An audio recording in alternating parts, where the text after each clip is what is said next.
Hey, everybody, what's up? It is Thursday night. Welcome to the NLG Show. And do not adjust your set. That is not Chris in the middle of the screen.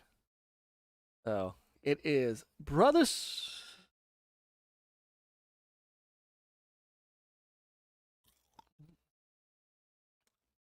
How are you not a Jaguars fan? You being in Jacksonville and all. I know that was a loaded question. Oh, it is Cerebral Paul. What's up, man? How you doing? Thanks for jumping in kind of short notice. We do appreciate it. Chris was yeah. Doggy Dog's in the house. We'll get people start filing in soon. I think they're not used to us going live as close to 9 as possible. Oh. Right. Oh, no, I'm not ready for this. No. No. Everybody had a good week? Mine's been exhausting. Well. Well. Yeah. I was on vacation, which is nice. But then you come back and then, you have to get back to work and with all the shenanigans that comes with that. Well, yeah. Well, and then, you were down at the House of Mouse this past week. I was. So. And with a couple of bricks. I also went to Legoland. Yes, you did. And you broke some bread. And yeah, exactly. I broke bread with dread. That was a lot of fun. Yeah, we're going to talk about that in a second. Yeah. Let's welcome Born Distracted to the chat and Retro Bro and Carla. There's Carla. Yeah. Carla was in on I think she was it was last night, I think. She was in chat room with DJC Game Studios. It was either that or Retro Roots on Monday. My entire week has just gone straight to hell. I don't remember what I did. I don't remember what I did this afternoon, much less. It was Geeks, so it was Retro Roots. I knew it was somewhere I met you, Carla. She was in our chat room, and thank you for coming and hanging out here. Cousin Born's in the house, Brother John's in the house, and of course Brother Doggy. So how was Disney there, Peter? It was good. It was good. The weather was a little bit. We had a little bit of rain in one day, and rain in Florida. Oh, yeah, no. Yeah. Nothing a poncho can fix. So yeah, it was good. It's like we stayed at we had the perk of a Disney resort early access, so you either get half an hour early in, and that helps a lot. Like for instance, we went to we saw Star Wars. What's it called now? Galaxy's Edge. No, something Rising. Oh, that's right. They changed the ride. Yeah. I had it on the tip of my tongue, and then. Well, either way, it was that was super cool. But since the park opened early for us, we got in line, and before 8:30 we were already done with that ride. And it's typically like at least 2+ hours of wait time. And but yeah, so that was super cool. Very That's very actually very really awesome. cool. Yeah. How was Not the like crowd? a huge. This is the off season. How was the crowd? The crowd, it was packed. Wow. It was like it was a full capacity house down there in all the parks and this whole week. So, but yeah, I had a good time. So, I'm not really a Star Wars movie fan. The early ones I haven't watched much of it, and what I've seen I didn't quite like. The later ones are nice. I always enjoyed the the games and stuff. So it was Wait, you didn't like the early movies, like the ones that came out in the 70s and the 80s? yeah. Well, also I Get didn't out. see him. I didn't see him during that era. But so I saw him later, and then they are so fake. It's like, oh, I can't watch that. It's like dreadful. But I was 10. I was 10 when the first one came out, and I saw it in the theater. yeah, but I bet I at was that point I in was time, 9. it's like Yeah, or that's something like that. What was I? 70, 77, 3, 4, 5, 6. No, Yeah. I was like 5 years old. I was 5 years old when the first movie came out. Man. nice. So if you're not yet, you're about to turn 50. Ooh. Not yet. Not yet. Yeah. Don't get me there yet. Too bad I beat Myke in that category. Eh. Come on, where are the Okay, sound effects, Paul? Come on. What's that? Where are the sound effects? Come on. Oh, yeah, that's right. Come on, you gotta hit it. Yeah. I gotta hit the noise. I can hit the noise. Yeah. For him being Yeah. There you go. Nice. A little shout out to the chat, Masshole 1977 and Eating Paste, Brian F. and Jeff. Go Game Go. Welcome. Yes, what's up, guys?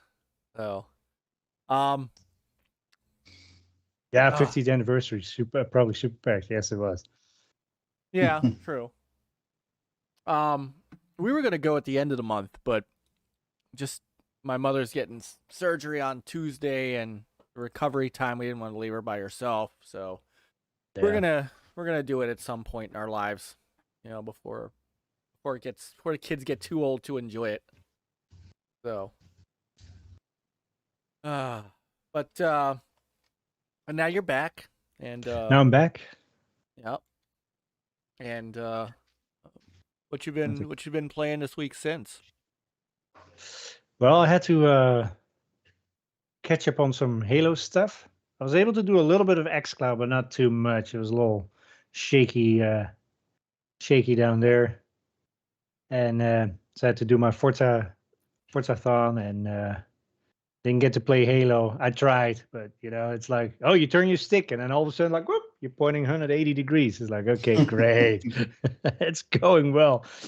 So I didn't get to do the special event, but so I played some last night, some Halo, and nobody else was on, so I played with randoms. But man, I was like, my KD was out of this world. I was like, we're all like winning games and stuff, and man, it's fantastic. I had a good time. Ranked up like, I don't know, like 4 levels. So not too shabby. Oh, quick shout out to Boom Boom Kaboom Nukem.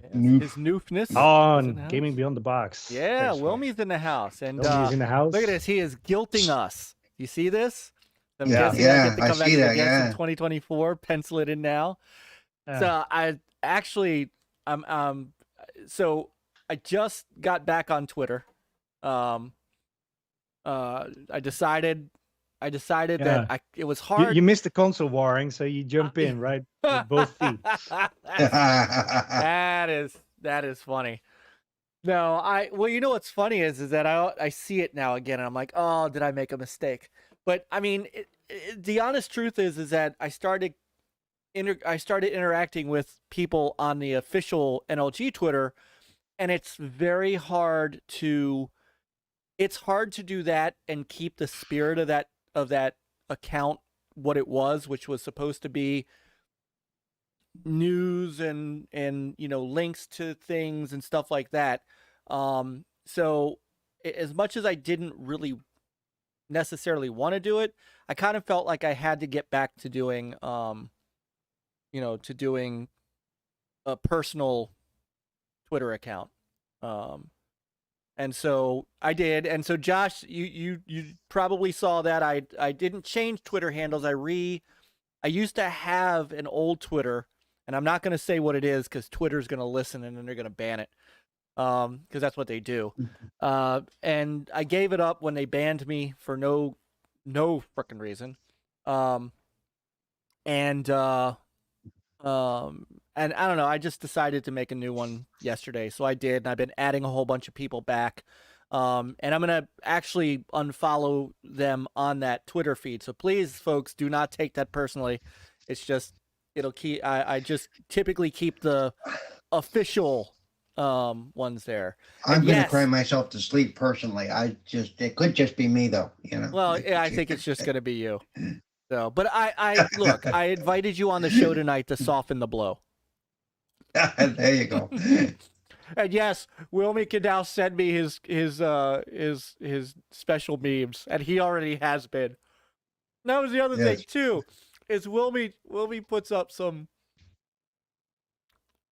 good memes. I'll just call them good memes. And sometimes I'm in the same boat, and Wilmy knows. Like I let him know that even if I like and enjoy his stuff because of because of my feed and who else sees it, I can't openly acknowledge it sometimes. Yeah, but trust me, I'm laughing most of the time. And I told him the same thing, but now I can kind of sort of like a few of them again. That I would look at and go, man, I really, really wanted to click the like button on this, but I really can't. Yep, it's almost.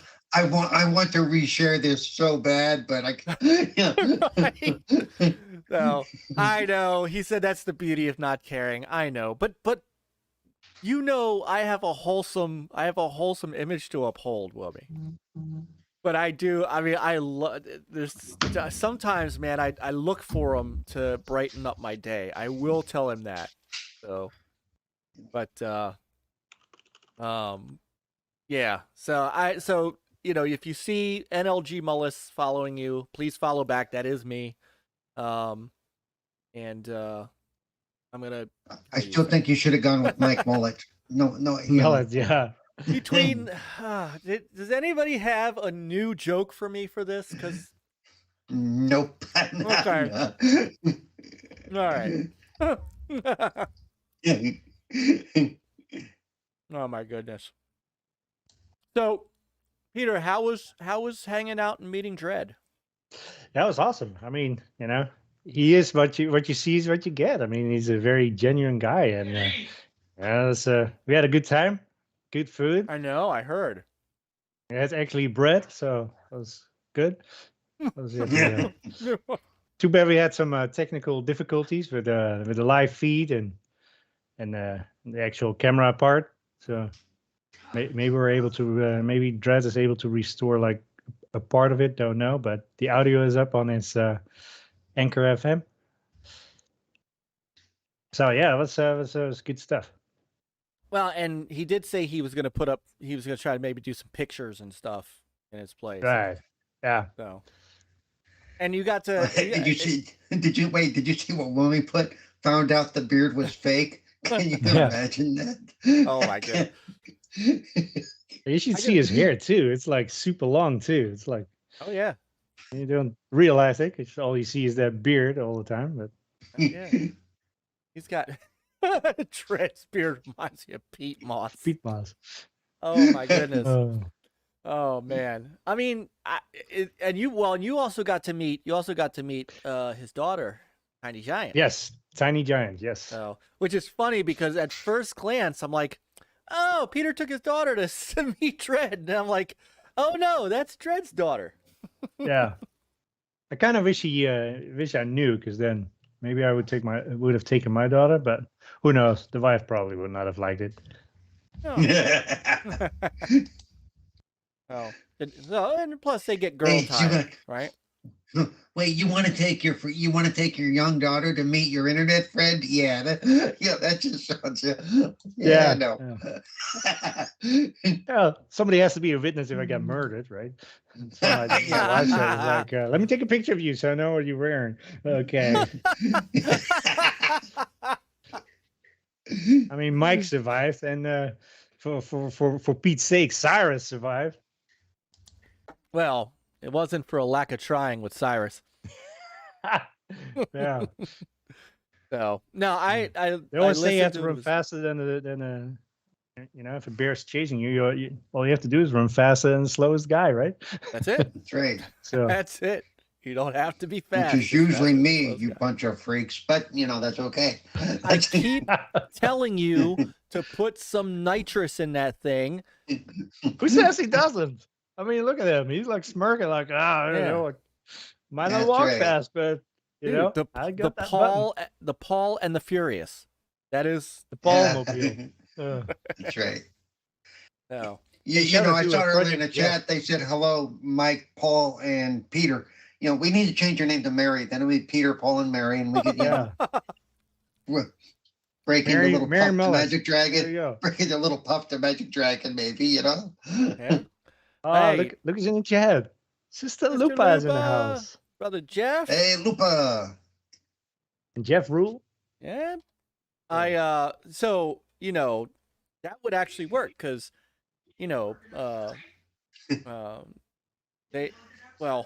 Peter wrote a wonderful Hanukkah song. So, there you go. It would be nice. I used to, I sat. Oh, that's right. We are in the midst of Hanukkah, aren't we? Happy Hanukkah. We are almost, we're past the halfway point, night 5. Or as we like to call it, thank you for the socks and underwear, Mom and Dad. So, no. Actually, don't get cold, and something else is. So. That's right. What did I get today? Although, maybe seems a little double, socks and underwear. Well, we try to space it out. You get one sock on night 5, the other sock on night 6. Oh, okay. I actually said that the other night on, I think, Tuesday's show. Yeah. That, actually got him toe socks, but two of his toes are going to go without because there's only 8 nights of Hanukkah. Right. That's right, Masshole. 5 out of 8 crazy nights. Well, it was really fun. So yesterday, my oldest son and I, there's a electric menorah at our temple, and every night one family goes and they flip the switch to light one of the new lights, and you do something. So we spent a few minutes telling very corny Hanukkah jokes, to the people on. It was like a Zoom, it's on Zoom, so people jumped in, and it was cute, it was funny. Songs that you wouldn't hear on the radio, "Oi to the World," things like that. Like that, yeah. Oi. Right, "Oi to the World," or my favorite, "Silent Night." Yeah, I should be so lucky. So. Yeah. Oh my goodness. So, I wanted to show something since you're here, Mr. Paul. Let me go find it. Oh, here we go. Oh, you find it? We say hello to Z. Turns in chat. No. Oh, no. We get to. I thought the property authorities had all those pictures removed, but I guess no, they did not. And let's see. Wait a minute. Let me. Where do I want to put it? I'll put it here. So, Mr. Xbox Ambassador here, Community Champion Spotlight, doing his best. What the hell is his name? Clancy from Starship Troopers. What the hell was his name? Yeah, you like that? Yeah. I kind of do look like that, don't I? Holy crud. Yeah, you do. Or I did. What the hell was his name? Clancy. Come on, chat, help me out. Never a silent night after I eat chicken. I don't think that's right. I know. I mean, what were you doing that you look so serious? Actually, I was just trying to get a decent picture of myself. I needed it for something else. And I thought, well, I want to get it so it looks like I'm actually podcasting or doing a show. And so that's how that picture came to be. Looks like you're pissed at somebody. No, I'm focused. Yeah. Focused. That's right. Actually, I personally, I like that picture of myself. I thought it turned out pretty well. No, actually, it did. It actually does. Yeah. And you are. I mean, I heaped some of this praise on you on last Thursday. What you do for accessibility in gaming, and and what you advocate and what you champion, it's well deserving of being in the spotlight. I mean, you really do, and it's a wonderful thing. And I think that you influence and change people and change the way things are, and I think that's an awesome thing.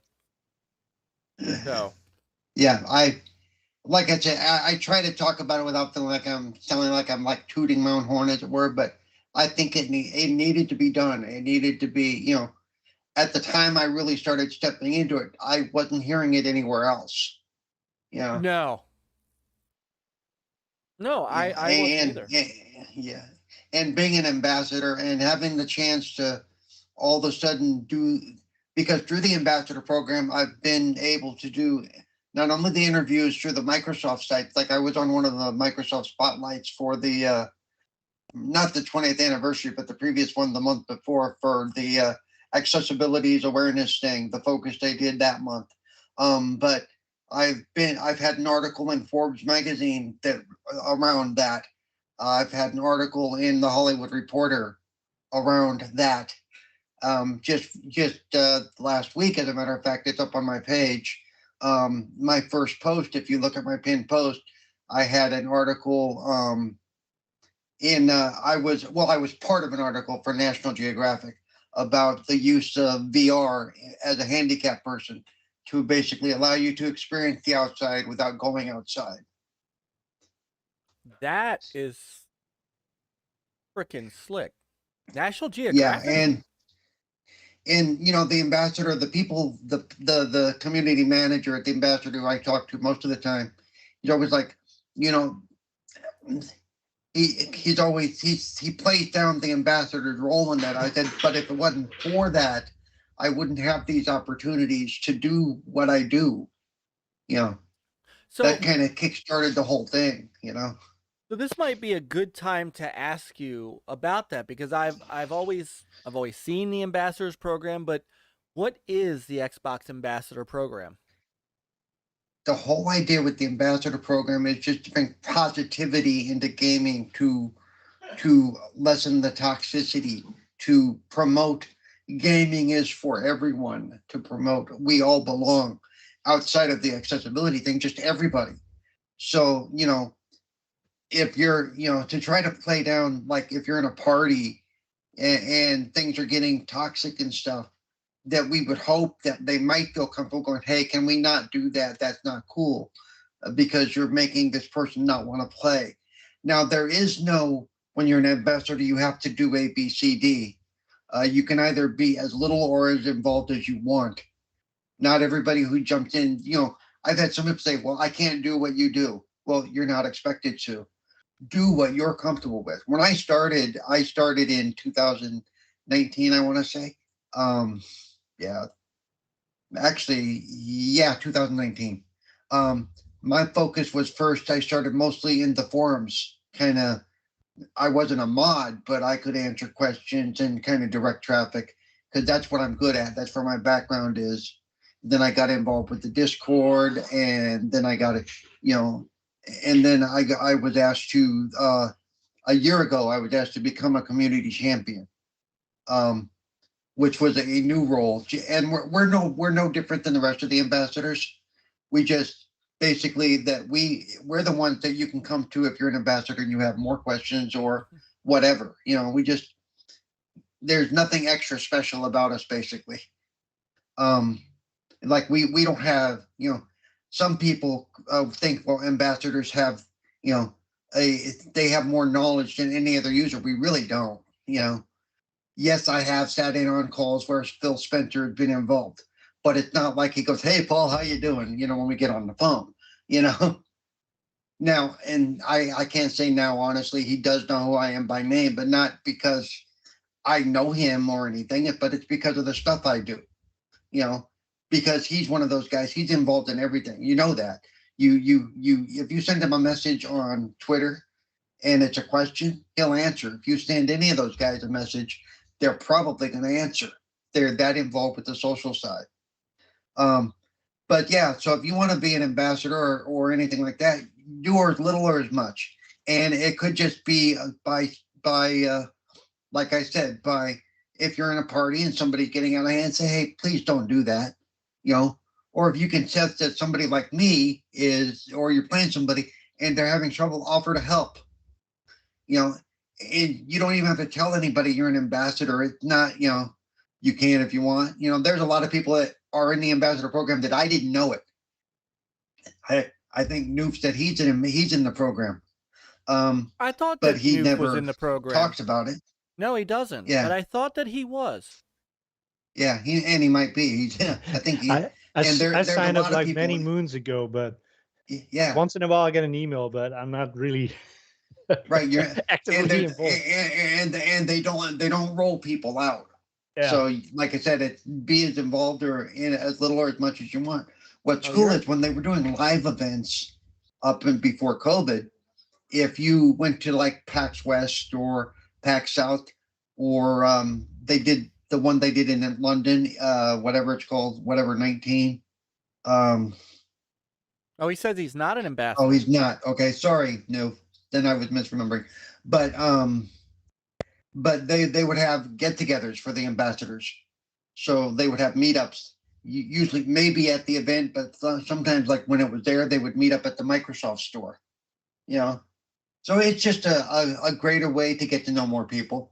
I got more involved as I watched their, at the time when it started, Mixer channel. And then I got to know some of the ambassadors more that way, got more involved in the program that way. And I'm still, and it's a great way to meet new people. And those are people that I feel safe playing games with that aren't going to go, man, you're crap. And one of them says, Northern Zoot, he's a Canadian, so hey, there you go. But he always says you don't have to be good, you just have to be here, which is a great way to, come, shoot, die a lot, but we always have laughs when we get together and play things like that, or especially if we play things like Jackbox. Oh, you start laughing so hard your gut hurts. It's like, so it's a great way to meet friends. And because of the type of program it is, we all have a common interest, much like people who watch this podcast. They're interested in video games. I don't know anybody is. Comic books were too, because I got that too. But but video games, So it starts to bring people together. That's how I found all the different podcasts that I've been getting involved with, or by by hanging out in the chat and just chatting with people. So it's just you immediately know as soon as you walk in the door, as it were, that you're going to have at least some interest in common. What games did you play last week? Or what did you think of that Assassin's Creed? Or, oh, hey, are you going to be at PAX West next week? And so it's a cool social outlet. And I don't know the number. I think there is, I don't want to speak. I know there's at least 100,000 signed up, but they're not all active, of course. but you know, like some of you all. Guilty as charged. But they can if they want to, or if not, that's cool too. You know, not everybody gets what they want, and the program has changed a lot over the last 15 or almost 20 years that it's been around, because it's almost as old as the Xbox is itself.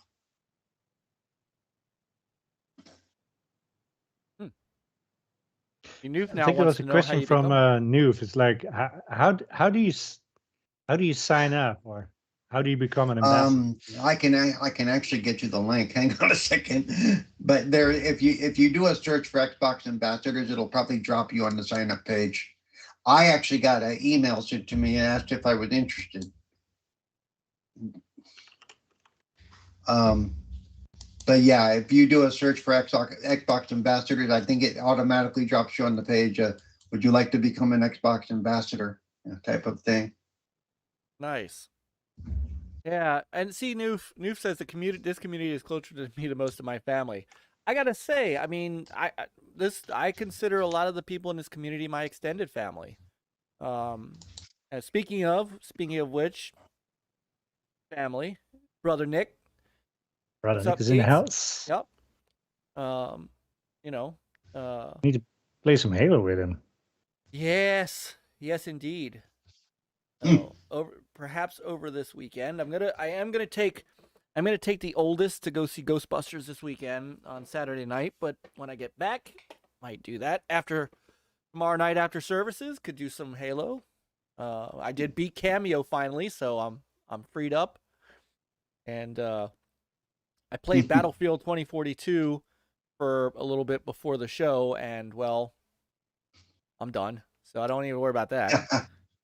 So, but hey, yeah, Ghostbusters is really good.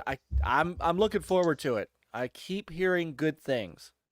So, I keep hearing good things. So I'm excited to go see it. So.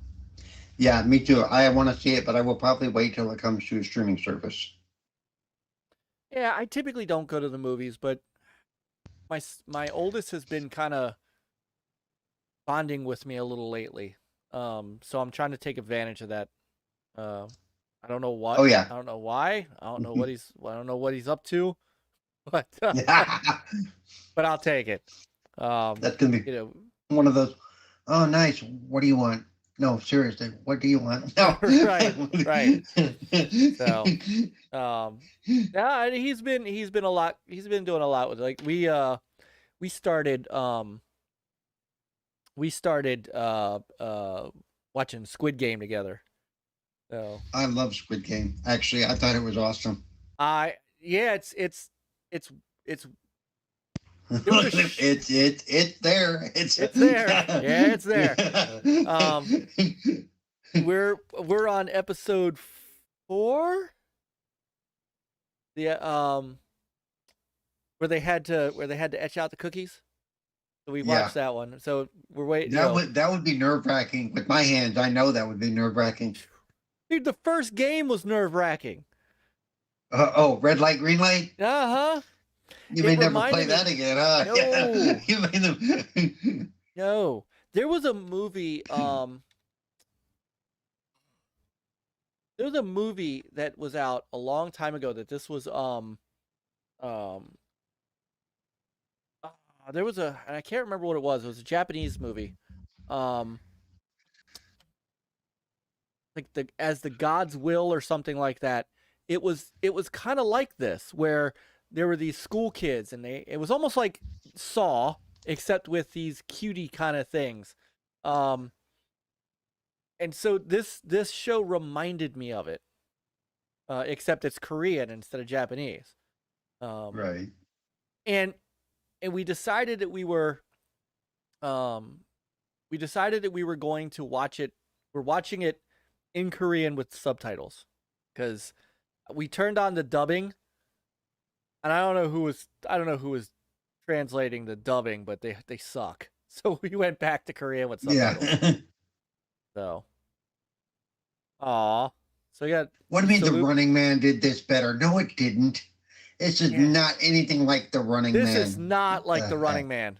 It's not. And don't get me wrong. I really like The Running Man. I thought that was a great movie.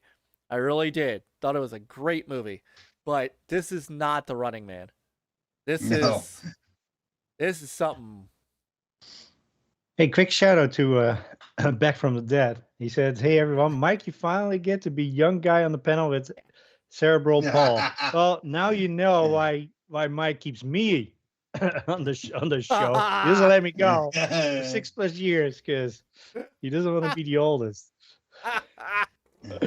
Somebody's gotta be the mature one on this show. And Peter, if you're not here, I'm probably the most immature mature person you will ever meet. Okay. Yeah, if you're looking for someone to go, oh, Paul, no, you're not gonna get that here. Yeah, not gonna happen. Yeah. No, not gonna happen. I'm gonna agree with you on that. No. Lupa says her life would be seriously different without the gaming community. I know when she was on our Thanksgiving show, she kind of talked about that a little bit, and I hear you. I hear you, sister, and we love you. As Noof, I think, says it for everybody. We all think the world of you, and of all the people one day we're gonna meet, it's gonna happen. Either some of us are going to the UK, or you're gonna take a trip somewhere, and we're all gonna meet you. So, Lady Foxfire, Sister Foxy's in the house.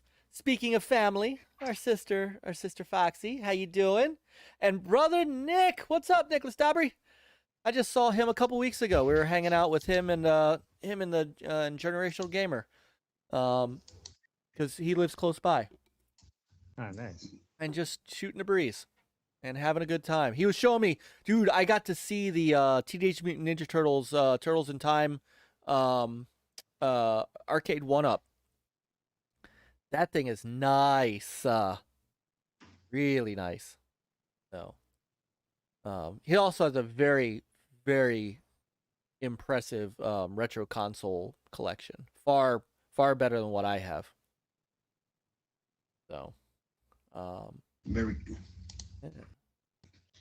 So yeah, I'm jealous. I have a few friends that have all their consoles are set up like on shelves behind glass and well lit. I'm like, that's cool. And one of them even has them all set up so he can play them at any time. He's here in Florida as well. He's in the Orlando area. One of these days I'm going to get together with him. So, who?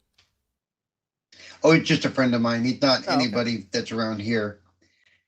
He actually does some short films and enters like the film festivals and stuff. I'll have to get some links and I'll share them with you. But yeah, he's in the Orlando area. He's awesome. Nice. So, we're I think the next thing is for Chris, Peter, and I to meet, the three of us. Like, Peter and I have already met. Yeah, we did. Already hung out, but we need to get Chris into that mix. And we were talking about next year's Too Many Games. I think he really wants to come up and go to that. And that's a great one to go to. And I know there's a few folks even in the chat, like John Retro Bro, and I know Rich from Bacon Ice Cream Productions, Classy Gaming Fun, Pete. I think a bunch of us are going to meet up at that convention next year. Nice. So, asshole says, "Oh, New said Paul moved to Crazy State." Yeah. No. That's the state that Bugs Bunny just saws right off. That's right. Oh man. So, all right. So it's already 9:43 already. That's what I love about what we do. It's just shooting a shit, man. We haven't even gotten anywhere yet. Yes, Masshole, I'm in Florida. I'm in Jacksonville. Oh. The convention. Oh, right, Nick. Because you and Generational Gamer, you and J Prime have to come up too. It's in Oaks, Pennsylvania. It's about an hour and a half from here, from where we are. So, and usually we stay the night. So, I'll take Jacob up with me. That's where we met a couple years ago when we met the ERB guys, the Epic Rap Battles of History guys. They were there. It was pretty cool. James Rolfe is usually there, but you can't get in to see him. I don't know. I'm not a big celebrity kind of guy. Like, I'm like, all right, cool. It's the Angry Video Game Nerd. Not that I love what he does. I think he's funny as shit. But I'm not like so starstruck that I got to stand 2 hours in line to get his autograph. I was like, So those kind of people show up, and typically, like, I want to take Seth next year because he'll be 13, and Charles Martinet usually comes to this one, and dude, if Seth could meet the voice of Mario, I think that would make his entire world. So we're gonna try to get Seth up there next year too. So anyway, that's about all that's going on. Paul, what have you been playing though? I have been playing mostly what's it called that I mentioned earlier? Far Cry 6. Okay. And then also on Game Pass, that Evil Genius game, the Evil Genius 2 or whatever it's called. Oh yeah, that been just doing came a lot out. of that.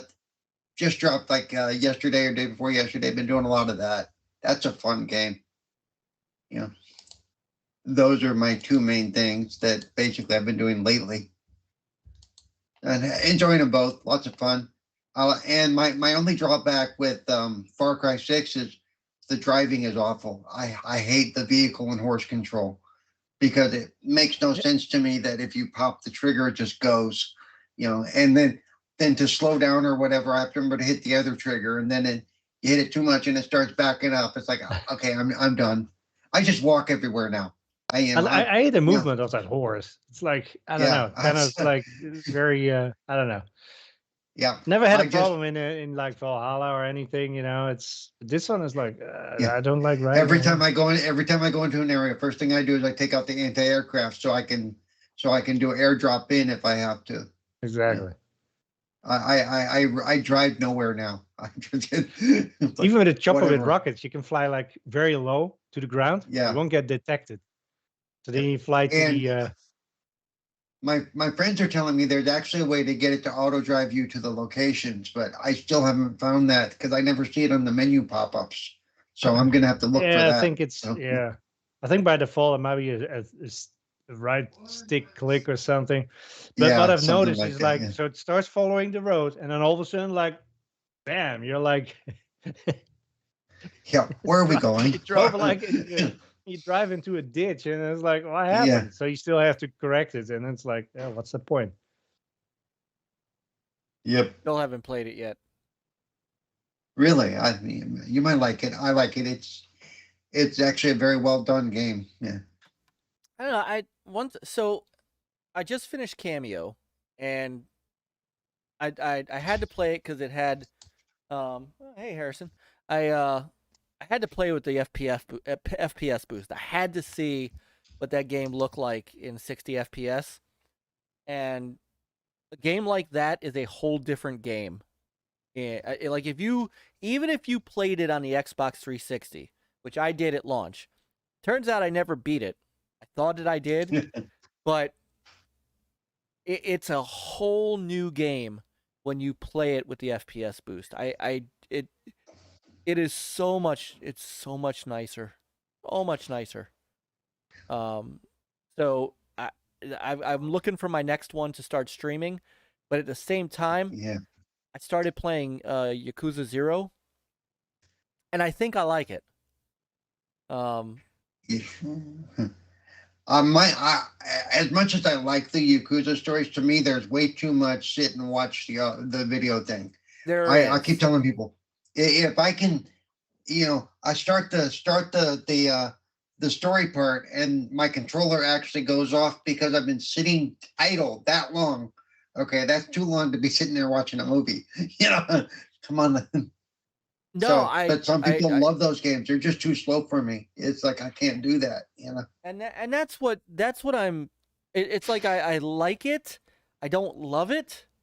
But I Yeah.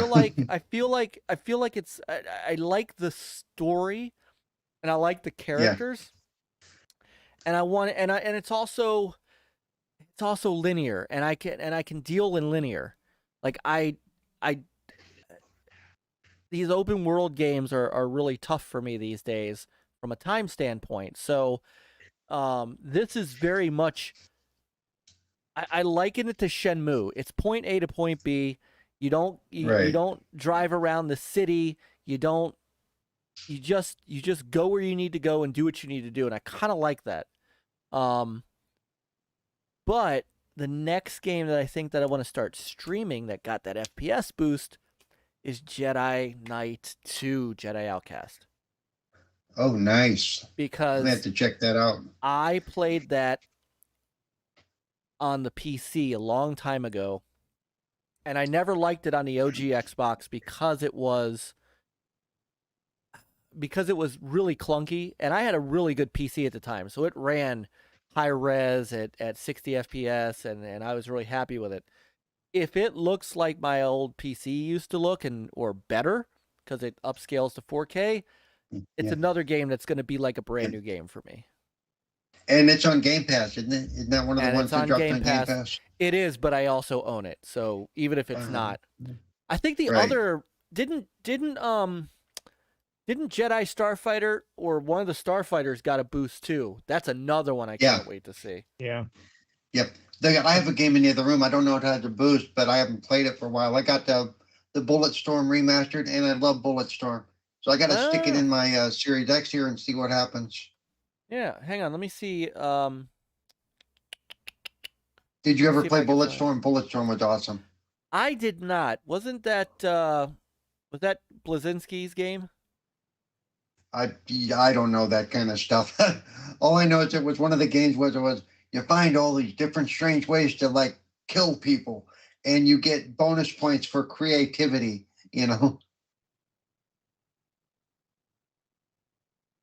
Cause an explosion that blows them into a skeleton that makes them impale themselves on a bone. Well, 300 like points.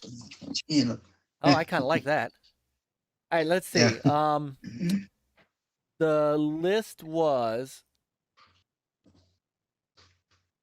I don't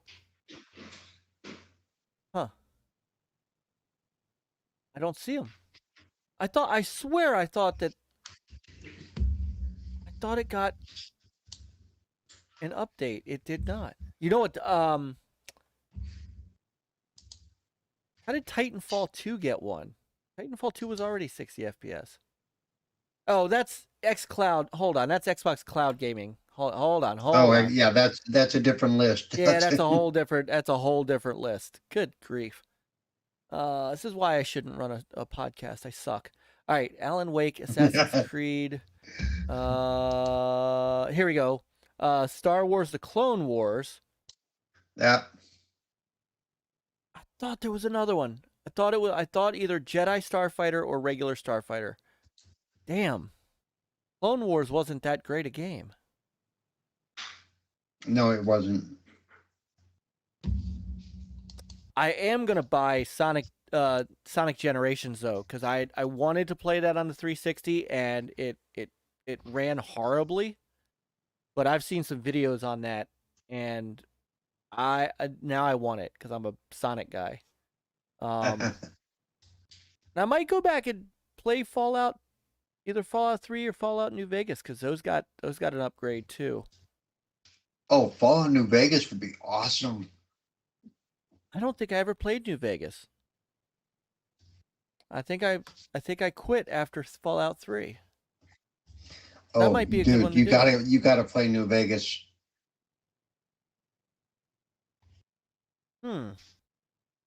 Medal of Honor Airborne, which I got recently out of a Video Games Monthly box. Huh. You know what it was? Hold on. I know what it was. There were 76 new games that came into the Xbox backward compatibility program. Right. And Starfighter Special Edition, which I do have, and Jedi Outcast. So that might not have an FPS boost. I guess I'm gonna have to try it first before I become Yep. really. Damn, I had the wrong list. Maybe it'll kick up the auto HDR though and look pretty. It could. No. So before we get into the video game awards, I actually wanna talk about this backward compatibility thing for a minute, because I'm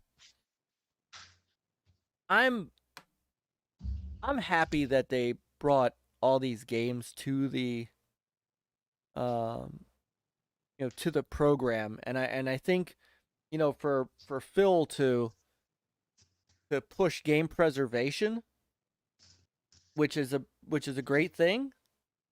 It's nice to have these games and all, but I don't understand. I don't buy the reasoning for now stopping the program again. This is the second time they stopped it. And their reasoning, didn't fly with me. So maybe you could shed some light, Paul, or tell me why I'm wrong. Hey, Princess Zelda. Yeah. Hey, Princess Zelda. Great. I can tell you, I know we already don't agree on the reasoning, because you don't believe that the whole legal issue thing is a problem. No. Hold on. Wait. All right. So let me state my case first, then, Mr. Paul, Judge Paul. I don't believe that applies with every game. Licensing, I absolutely see. It's why we're never gonna get Project Gotham. We're never gonna get we're never gonna get racing games. We're never gonna get games that have names behind them, right? We're never gonna get those kind of things. I get that, but I don't buy the technical and the legal stuff at all. Some games, sure, you still have to get the permission from the publisher. I get that, but you can't tell me with the with the buddiness of Sega that there's not more in Sega's library. Cough cough full auto, cough cough Chrome Hounds that could be backward compatible. There's still things in Microsoft's own library that they could bring to backward compatibility, and they haven't. Right. So okay. So go ahead. Can I speak to that a little bit? You may. The problem is we don't know how those old contracts are worded, for one, because they didn't plan ahead for this kind of distribution stuff. They probably didn't think that this would be an issue 20 years, 25 years down the road. Also, there may be names on those contracts that are no longer available for, numerous reasons. And the other side is it could be, and this you might agree with, it could be strictly financial. For Microsoft to want to put money into something, they have to see getting something out of it. It's all about money in the end, which is probably the most realistic reason. Because yes, you like retro games. A lot of people like retro games a lot and would go, I really want to play that. But when you're looking at the whole mass of it, is it worth the input that would take them to move it up to a newer generation? Because, depending on how some of those games are written, it's going to take, that's the other thing. Some of the original code may not be available. Some of the original, some of the base material that's used to build the game may no longer be available. Right, but it's just an emulator with a wrapper. They have, you pull it off of that's why you need the disc sometimes too. Right. But there may be some technical issues with some of this stuff doing what it did. I don't know. We really don't know. But like I said, it could all come down to financial feasibility, because it does take somebody time to do that, to get it to work right. I agree. And before I respond to that, Peter, I want you to jump in on this. Where do you sit on this? Well, I think for the technical part, I think it could also be towards the HDR and FPS boost that might be more problematic for certain titles. So I think the technicality is that particular issue. And then obviously we have the legal issues and stuff, getting the rights and all the stuff. It's what you said. I mean, it's just a nightmare. Oh, so, and I guess where I would be. But what I think is we should be able to stick in our disc and it should just play as is. Right. So Just you don't set up an offer emulator. it for download at a store or anything else, but just, right. Play the game the way it was meant to be, which is either like install from your disc directly to your hard drive or something. I think once they can work that out, I think we might see more, and I wouldn't be surprised that that's going to be the case. Make an emulator and allow your current games to play right off the disc. I would be happy with that. And some of that also could be, even though an emulator does certain things, if you've ever tried to run an old game on a newer system, the machine speeds are so fast that it's unplayable. You have to be able to back them down to those speeds from 20 years ago. And some games aren't agreeable to that, even in an emulator. Because I used to run into that a lot. The emulator doesn't know how to handle it. So you, instead of playing something at the normal speed, you're at like 3 times speed, and it's absolutely unable to control what you're doing.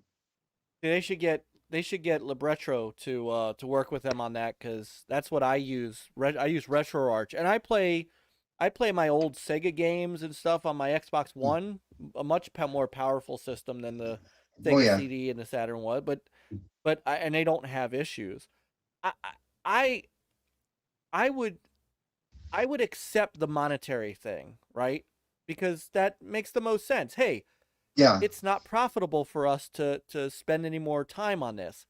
I would be okay with that. It would suck because Phil, like I said, Phil's also talking about game preservation. But I'd be like, okay, I could get with that. I could understand that. But so going to the Star Wars games, right? Wait, can I throw something out there real quick? Because this came up before and I didn't. Preservation is not the same as putting it in the hands of the users. Preservation means putting a good copy in a vault somewhere. I actually know somebody who does this for a living, mostly with musical acts and stuff. They have vaults with all their masters, and it's kept in a controlled situation. So if anything happens, all that stuff is there. To me, that's what preservation is. Some of those things that are stored away in those vaults will never be seen by the public eye again, except for maybe some special occasion. So when and I'm glad you said that, because that is kind of the textbook. That's the textbook. What preservation is, the definition of it. When Phil talks about it, he talks about it in this, because he said, I want, it'd be great to have emulators for this stuff. And you're right, to archive source code, to make sure that stuff is someplace where it's safe. But emulation is one of the ways that preservation is done. And I'll give you an example of that. Using an emulator, I use a Sega CD emulator. And I do that because the less I have to take my games out of the box, the better. And so I took every Sega CD I owned, which is almost the entire library, ripped them to ISOs, put them on my Xbox One. I legally own the games, but I emulate it so that I don't have to worry about disk rot. I don't have to worry about disk aging and that kind of thing. So that's what game preservation is for that. And that's what Phil talks about when he says he wants to see emulation and cloud gaming come in. That's great. So give us the option of doing that with all of our games. I just think if you're going to say, hey, it's not profitable for us to continue to fund every game. And so, you know, if we do more, great. We may not, you know, that's fine. But if, for example, Star Wars Starfighter Special Edition is on the backward compatibility list, but Star Wars Jedi Starfighter, which is basically the sequel, isn't. I don't understand the legal or technical reason for that, or the licensing, because obviously they had enough Star Wars licensing to license 1, 2, 3, 4, you know, Star Wars games. So, you know, and Jedi Starfighters arguably the better game. But see, you got to understand, some of that stuff could be just so much as one guy's name who wasn't on the first is on the second, and that one guy's going, no. That's as simple as that could be. It'd be nice to know that. You're right. It could be. But, yeah. But Microsoft's not going to share all too much detail like that. It's like, hey, such and such is a jackass because he doesn't want to sign up. No. Phil's never going to say that. Phil's never going to say that. You know. No, but somebody could say, hey, yeah, we know that you guys want, you know. We know you want Jedi. I'm just using Jedi Starfighter as the thing. You know, we know you want Jedi Starfighter, but you know, we need Lucasfilm games to sign off on it. So hey, you know, give them a shout. You know what? You know, we got the Lucasfilm dump. What, 2 years ago when we got Day of the Tentacle. We got those 3 games. Those are all Lucasfilm games. They all dumped at the same time. Yes, but you know why? Because they were published by Double Fine, who then got acquired by Microsoft. So Double Fine still that owns means they still had to get the rights from Lucasfilm to do that. They did. You're absolutely right. But now that Microsoft owns Double Fine, it was easy for them to It's a lot easier, yeah. Yeah. So that's just it. Microsoft should just buy Lucasfilm games and be done. There you go. There you go. Well, my understanding is the Lucas Gaming wing is being recreated. So yes, they are Lucasfilm games, and that's why you're seeing you know, Bethesda and Ubisoft and others now doing Star Wars games instead of just EA. Yep. Well, yeah, because EA lost their exclusivity rights and everybody went, yay! I know. Now, if they could just lose their football rights, they could just let 2K Games make another football game. I would get back into it so hard. What about Sega? What about? I mean, buying Sega? Never mind. You mean the football? The old Sega football? Oh, yeah. Oh, so that became the 2K series. That went to 2K Games. You know, what's funny? My favorite football franchise was Tecmo Bowl. I love Super Tecmo Bowl. That was a good one. Yeah. Mine was always the 2K Sports series, and Sega selling those off to 2K Games was sad. But 2K owns Visual Concepts, Peter, and those are the guys who did those. That's why NBA 2K and WWE 2K, those are all Visual Concepts. Oh, I was also going to draw this little ray of sunshine for you, Mike. Phil's focus right now is on the whole cloud thing and getting into the eastern side of things.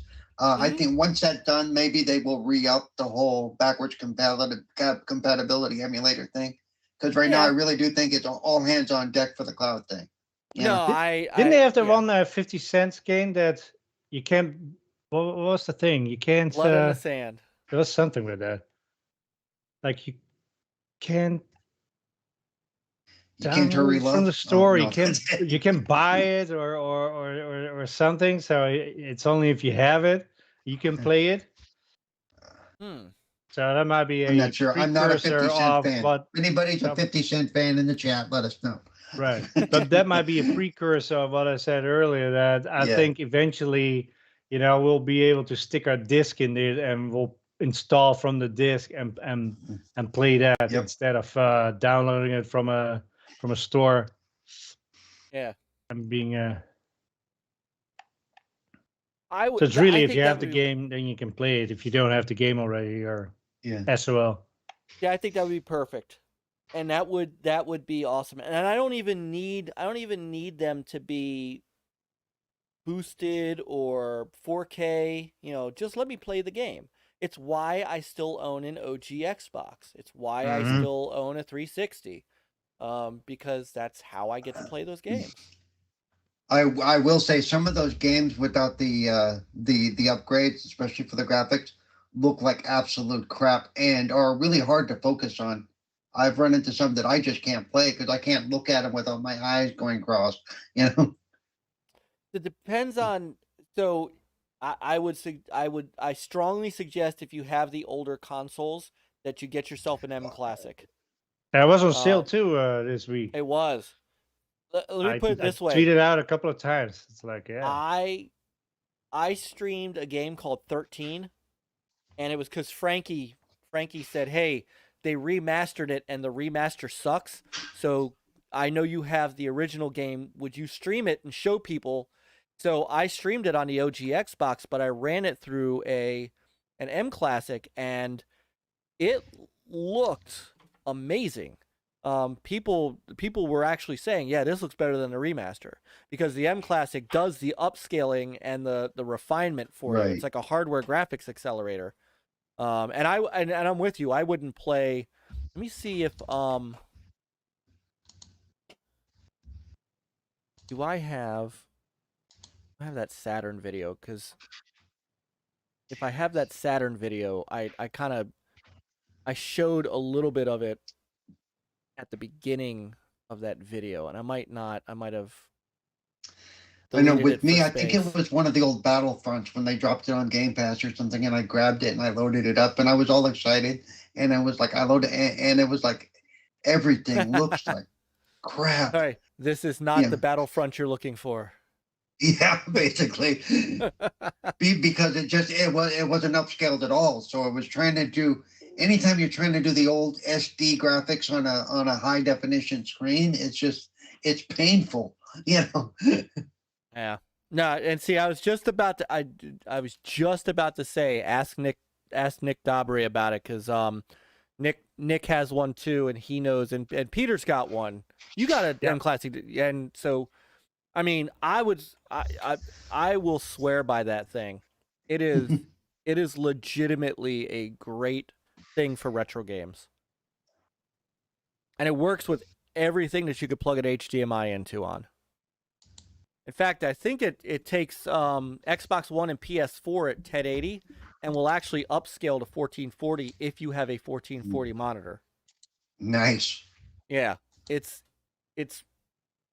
legit. I have to see if I thought that I had still had some video of it. I might. Hold on. Give me a second. Retro. Yeah, you also if you streamed did, it should be in your list. Crazy Taxi. Yeah, here we go. Oh yeah. Hang on, here. I do have it. Let me show you this. Because I showed this as a spotlight one day, and I probably need to do another one of these. But now that I keep doing older retro stuff, you kind of see it for itself. But here, let's see. We're never gonna talk about anything else tonight. So watch the screen. So what are topics? Topics are stupid. I love this game. This game is so much fun. So having the M Classic is the reason that I did not buy the remasters. Because for starters, the game held up. Like, this is playing on actual Xbox hardware, OG Xbox hardware. The game holds up from a gameplay and graphics standpoint. It really is great. And coming up, it's gonna swap to. So this is what it looks like with an M Classic, and I mean, it's not far off from the remaster. No. because it upscales this little piece of hardware, upscales, and then does all the graphic work to enhance the picture and sharpen it so it doesn't look like a big scaly mess. So I have to say, I think certain games of certain types of animation actually age pretty well compared to others for video games. Some games you can look at them and other games you can even though they're older and they're older, they still age pretty well. Yeah. Well, depending depending on how the graphics were done at the time and stuff like that. Right. So in a second, all right, right about here. So watch what happens to the picture. Now this is just straight up 480p coming out of the hardware. Now what the M Classic does is it just puts it at 1080 and then does all this fancy work. And now, I mean, look at the quality of that picture. Yeah, it makes it a lot sharper. It cleans out some of the fuzziness. Some of the. Let me get to another spot. So this blew me away. So this is one of my favorite Xbox games, Outrun 2 Coast to Coast. I mean, I'm a big Outrun guy because I'm a big Sega guy. So this by itself looks amazing, just running off the Xbox hardware, just straight up. This would be a great. This is a game you could backward compat. Now watch the car.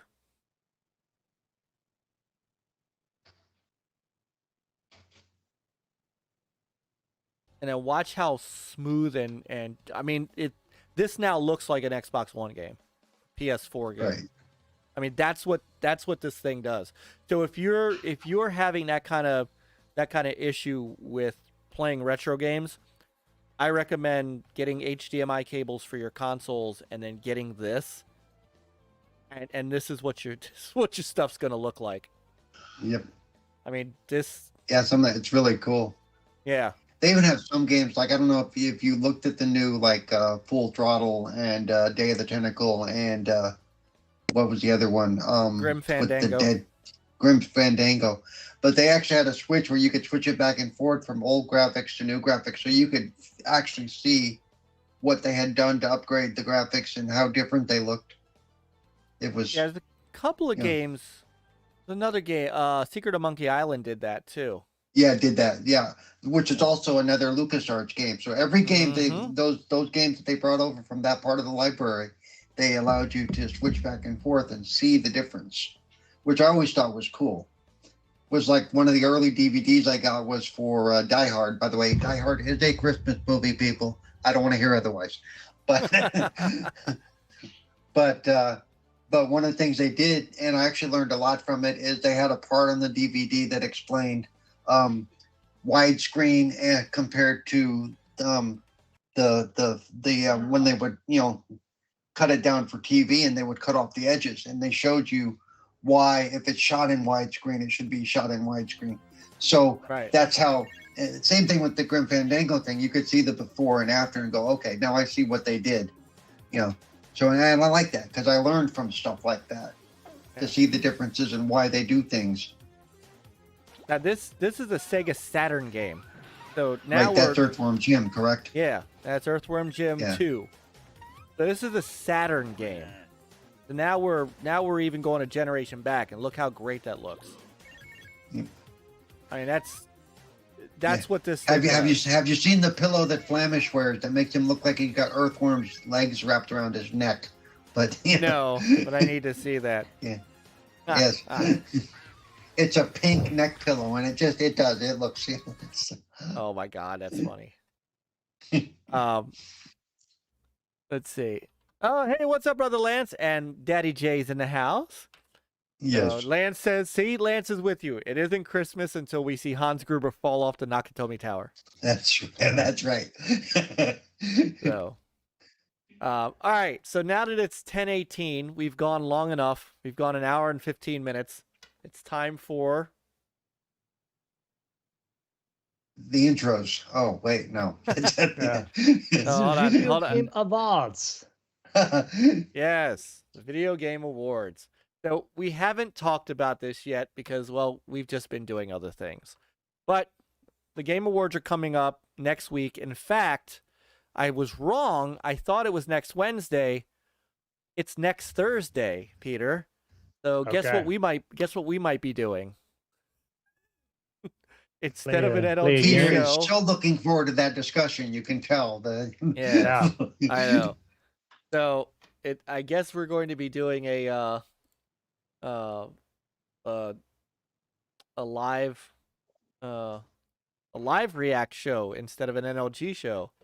We may as well. We're going to be on at the same time it is. So is it on this late? What time does it start? It starts at, well, hold on. Let me bring it up.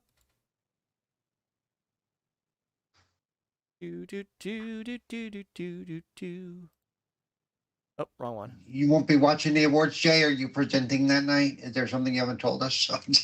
Are you presenting that night? He's getting an award. All right, here we go. So,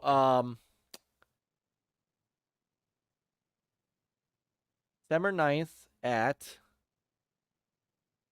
doesn't say, it just says December 9th. Add to your calendar. Hold on, let's see. If we add it to our calendar, the nominee announcement we already saw. Thank you. I don't want that. Oh my God, Keely, dude, professionalism. Professionalism, Keely. How about watch? No, I don't.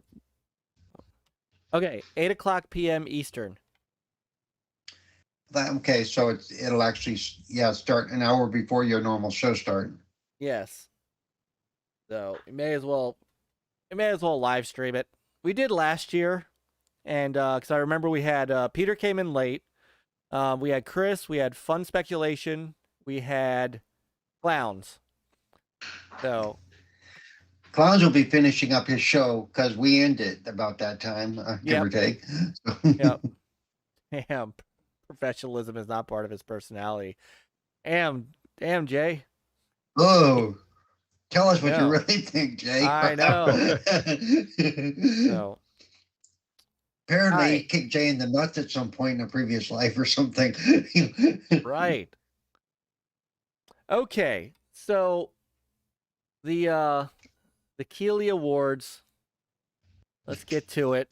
So, I mean, to be quite honest, I empathize with Jay because I don't know, man. I get it. It's just one big,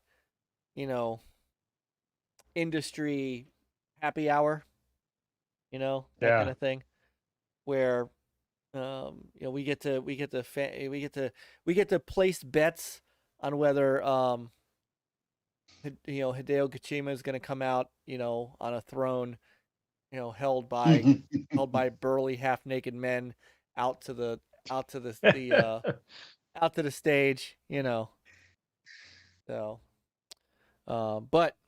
so this year's 2021 nominees.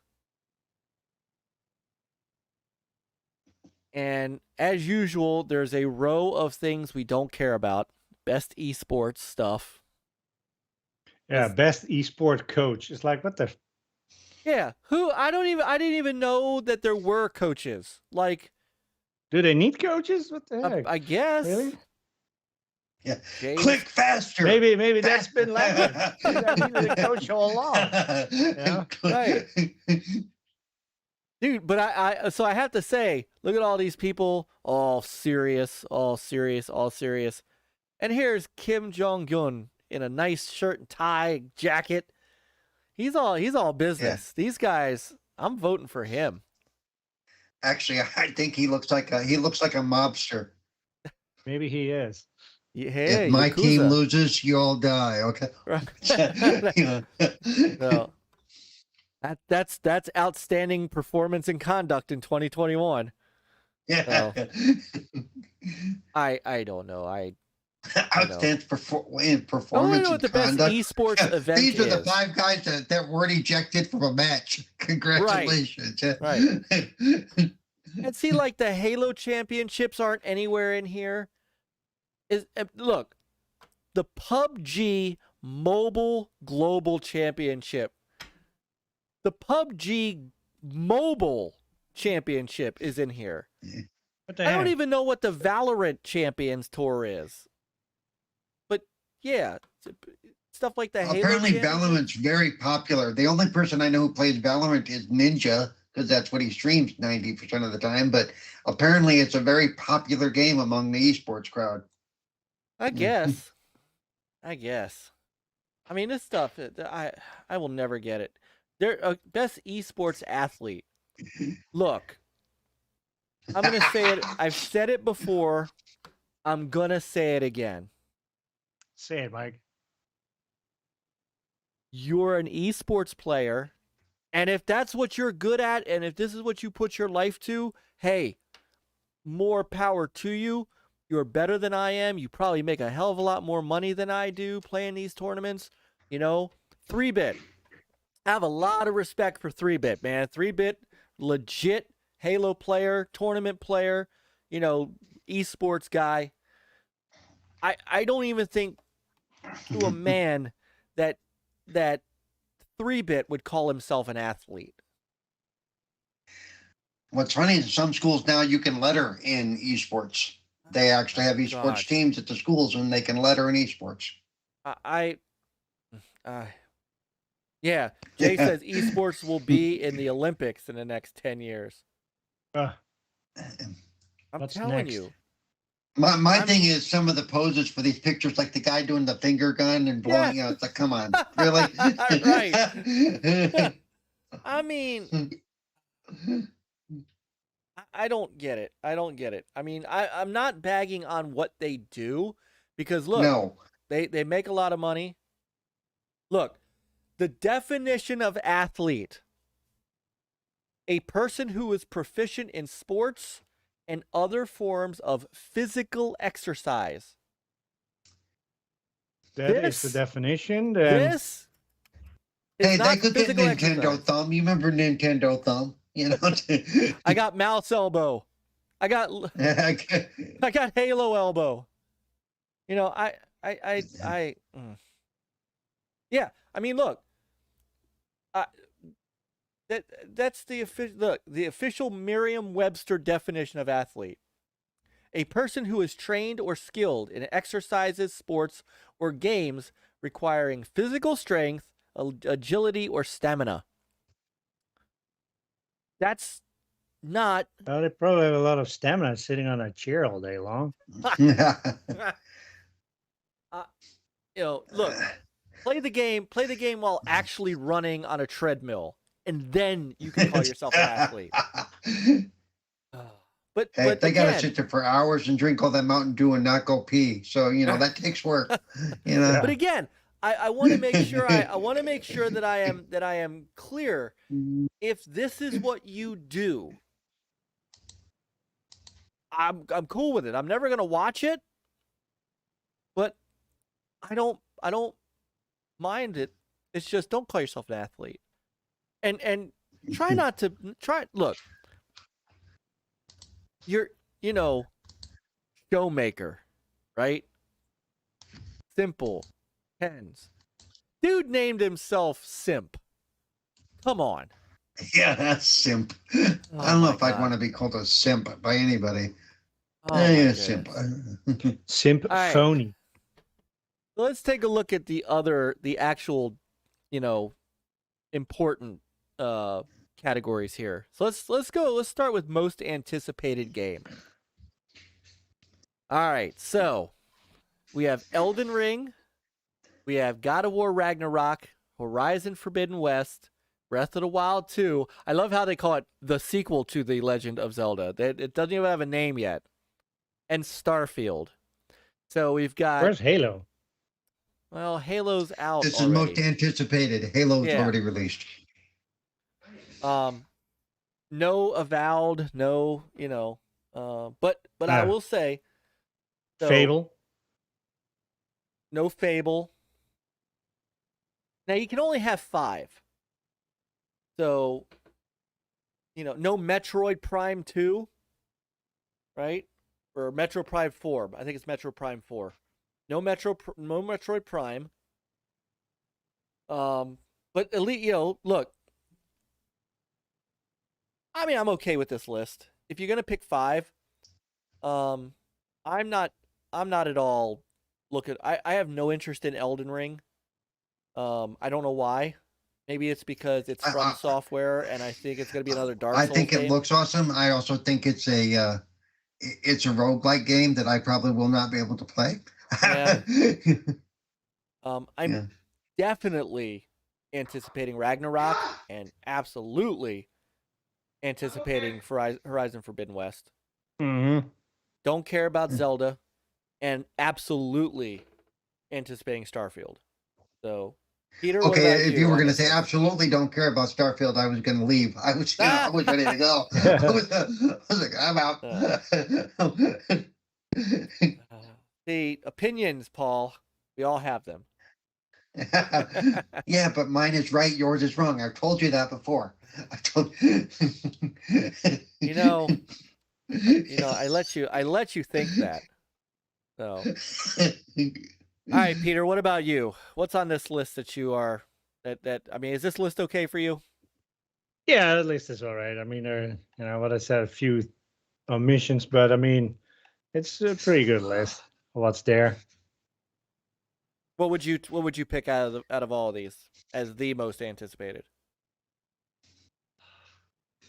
Probably Starfield, because it's like a brand new IP kind of thing. Like Ragnarok is like, okay, it's hopefully it's a good 2.0, another 1.5. Horizon Forbidden West, same thing. It's like, we kind of an Elden Ring, I don't know. Yeah, I mean, it's the roguelike like stuff, and it's like it's not really into my wheelhouse. Yeah. Okay.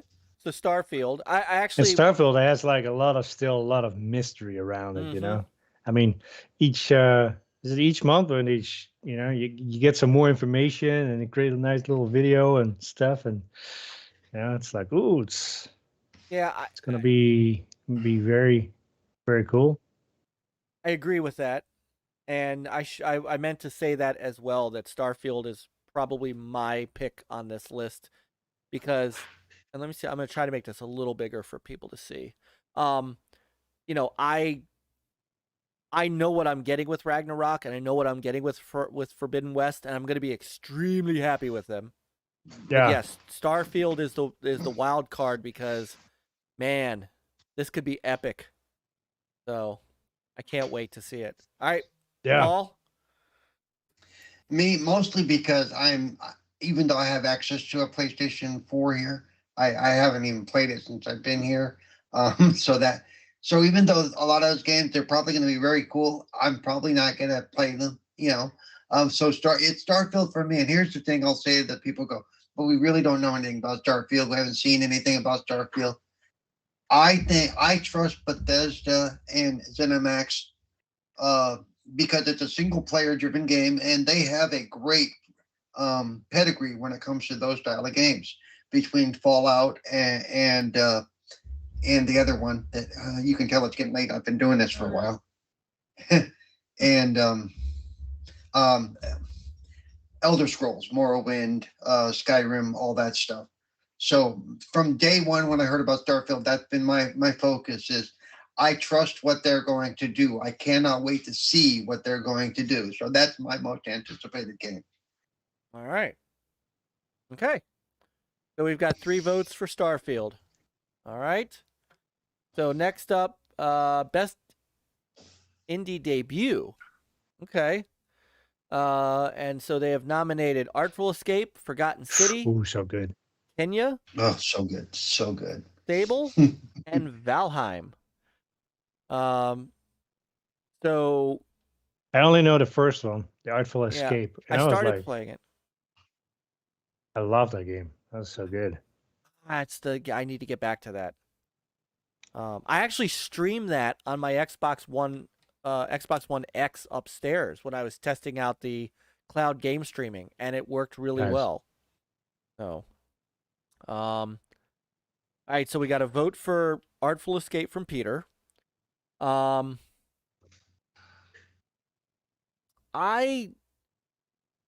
go ahead, because I got to think about this. Okay. With me, because it's actually the only game that really drew my interest, and I did play it quite a bit, and I do want to go back to it. Artful Escape, between the visuals and the music and just the design, it's really amazing. And usually I went in going, oh, this is a side scroller, I'm not going to like this, but no, it drew me in. I thought I was going to look at it for just a couple of minutes and check it out. An hour and a half later, And even though the button mashing parts are a little bit difficult for me, they're not so difficult that I wasn't able to do them so far. So yeah, I love the design all the way around. I think it should win. And it's the only game that on here that I've played at the moment. Yeah. I mean, same. But yeah, and so I think the reason, I know Project Jeff said Death's Door is another one to play great so far. Death's Door did not make this list because this is best new indie debut from a new studio. So this is a even though Annapurna is publishing Artful Escape, Beethoven and Dinosaur is the developer, and they're brand new. They're newly formed. Hey, brother Mav. Brother Mav, who just got Mav done is in the house. PM in the PM with Pong Soul, brother Pong. So I stopped in to say hi in their chat. So we have to do some fourth wall breaking with them again soon. No. We used to do that, Paul, when they were on we were doing Fun Pop on Thursday nights. We used to show them up here in the video. We used to wave back and forth to each other over the internet. It was kind of funny. I was on here one time when you did that. Yeah. Okay. Awesome. Yeah. So, all right. So I think we are all saying Artful Escape. Although my gut tells me Kenya's gonna win. Kenna, Bridge of Spirits gonna, because that got a lot of play. Like from people I know. My gut tells me Kenna's gonna win, but I would vote Artful Escape. All right. Oh, Kamikaze got a PS5 today. There you go. Nice. Ooh, congratulations. Nice. Oh, do we want to see who's the content creator of the just year? in time for the winter cold to set in. That'll warm your house up for you. Oh, sorry. Yeah. I don't know who any of these people are. Do you know who any of these people are, Paul? No. This guy looks familiar. Dream. I've seen him before.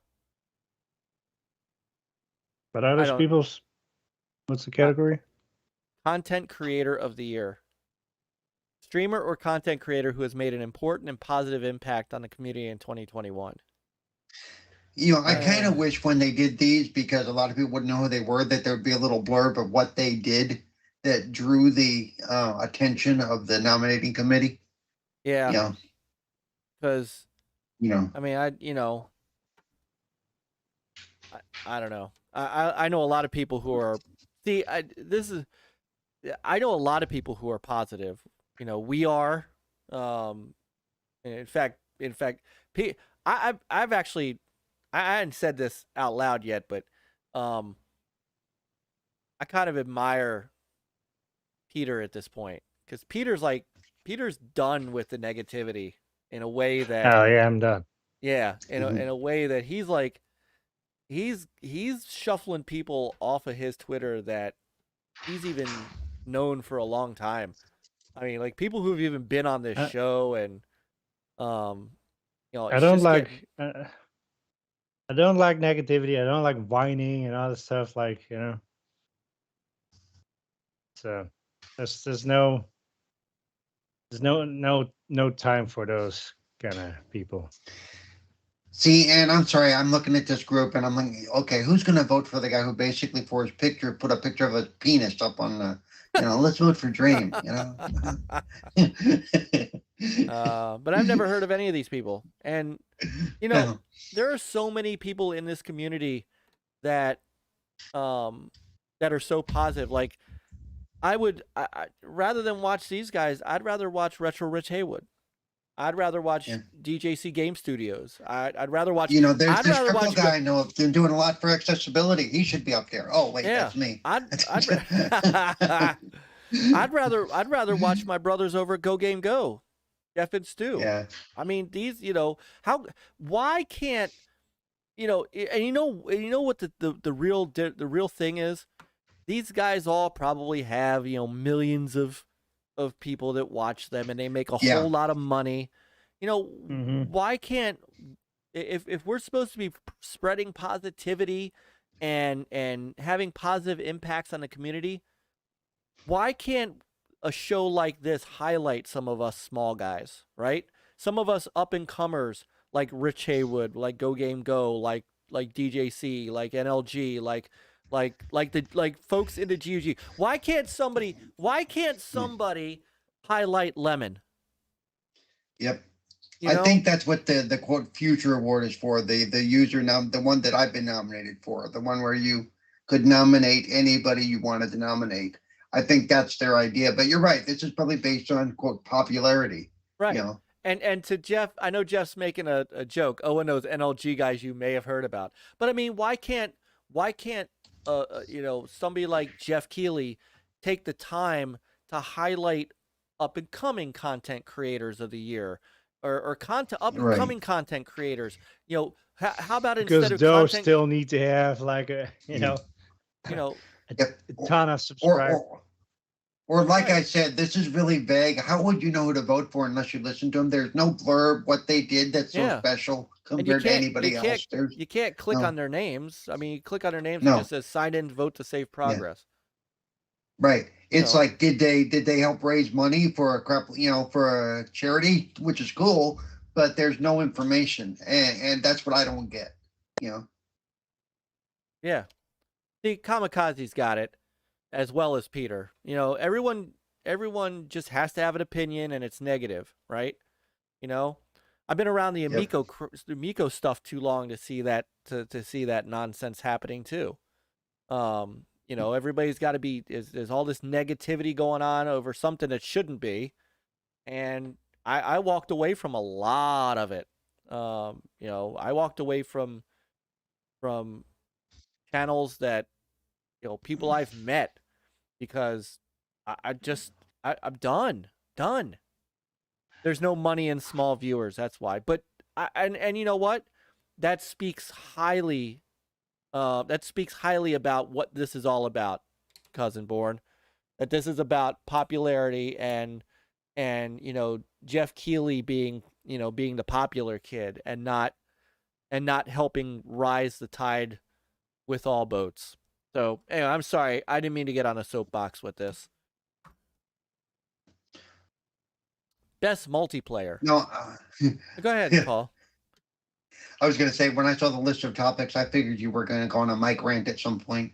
So there's so many good people. There's so many good people in this community who deserve a spotlight. And I don't even need it to be me. I need it to be Peter and Chris, you know, Retro Renegades, you know, Lemon. I say, man, who's shining the light on that cat? Lemon's. I mean, dude, did you see his last Twitter video where he was, you know, he got to 1,000 subs and all he was doing was just saying, you know, all the people who have helped him. It wasn't all about me. Look what I did. It was like, hey, look at all, you know, thank you to all my, you know, all my support. And like every time that man makes a video about something, I want to jump up and jump into the monitor and just go, you know. I want to go up to New York and just hang with him and let's get it. You know, that's and yet he, you know, I just think it's time that we start shining the light on smaller positive creators and make them big, get them big, get people's eyes on them, right? So we're struggling. You know, I made a Saturn, and I'll shut up. I made a Saturn video that I spent 3 weeks on, and I could go and type in Sega Saturn on YouTube and find, you know, all the popular YouTubers with millions of views on there. You know, I don't think mine broke 100 views yet, and I spent a ton of time on it. Yeah. And I thought it was, and I have people who make professional stuff like Panda, who came out to me and said, "Dude, this was an amazing video," and I poured my heart into it. I poured, my son pours, it genuinely loves doing these box openings with me. We get 50 views on it. You know, where's the spotlight on Seth? You know. Anyway, sorry. Best multiplayer. No, because I do know that I've worked on stuff, and then I get almost no views, but I figure it can be disheartening, but I have to let it go. I just have to, It discourages me from wanting to make the content. Right. Why spend that time away from my family? Because that's a lot of editing time. Why spend that time away from gaming when I could be on with Peter and the boys playing Halo when I'm sitting here editing a video that's going to get 100 views? Why bother? And that's kind of the thing is, issue. you have to make it because you want to make it. I know. Because you enjoy to make it, and I do. And those are and that's 100 people that enjoy your content. Who enjoys your content and put a smile on their face. You have to do that for that one person. If not, just quit the business. I mean, right. I get that, but it's also a lot of work, and it seems like the work doesn't go noticed when others do, just because they can figure out how to get their name in the YouTube search. So, anyway, that's multiplayer. Back 4 Blood, Knockout City, It Takes Two, Monster Hunter Rise, New World, and Valheim. Peter, what you got in this one? Well, I haven't played the last two, so I don't know much about them, so I can't judge for those. We played Black for Blood, which was really it's a lot of fun. Knockout City was pretty good too. I have not played It Takes Two. I haven't played that one either. And neither the rest, the other three. So I really only played the first two. All right. So out of those two, who you taking? Best multiplayer out of those.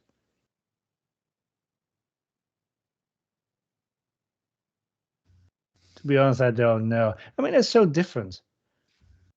They are. I mean, Back 4 Blood was more like PvE, you know. Mm-hmm.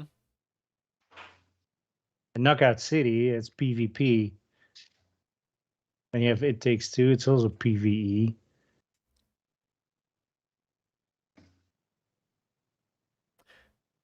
So hard one. They had their charms.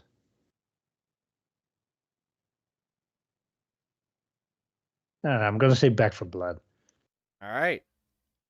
Because that had more meat than Knockout City. Okay. Hey, fair. Paul, what you got? I've only played the first three, and I've spent quite a bit of time in each of them. For me, because it's the most different, and just like its predecessor, A Way Out was, I'm going to go with It Takes Two, because it forces you to. The whole idea of the game is to work together to a common cause, and plus the theming was well done, and I mean it's just an all-around great game. To me, things like Knockout City, okay, it's another battle royale type game where you just bash on each other and throw balls at each other. Whatever. I mean, it's a cool game and a lot of fun party game. And of course, Back 4 Blood is, what Back 4 Blood is, which was an awesome game, and it is an awesome game.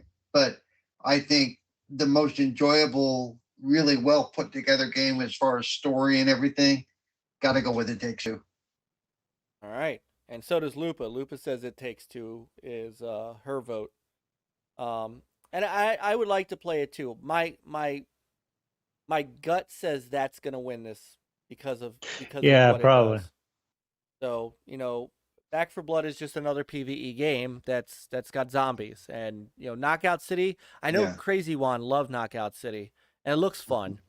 Monster Hunter Rise is another Monster Hunter. I've played my fair share with him, and we're having a blast.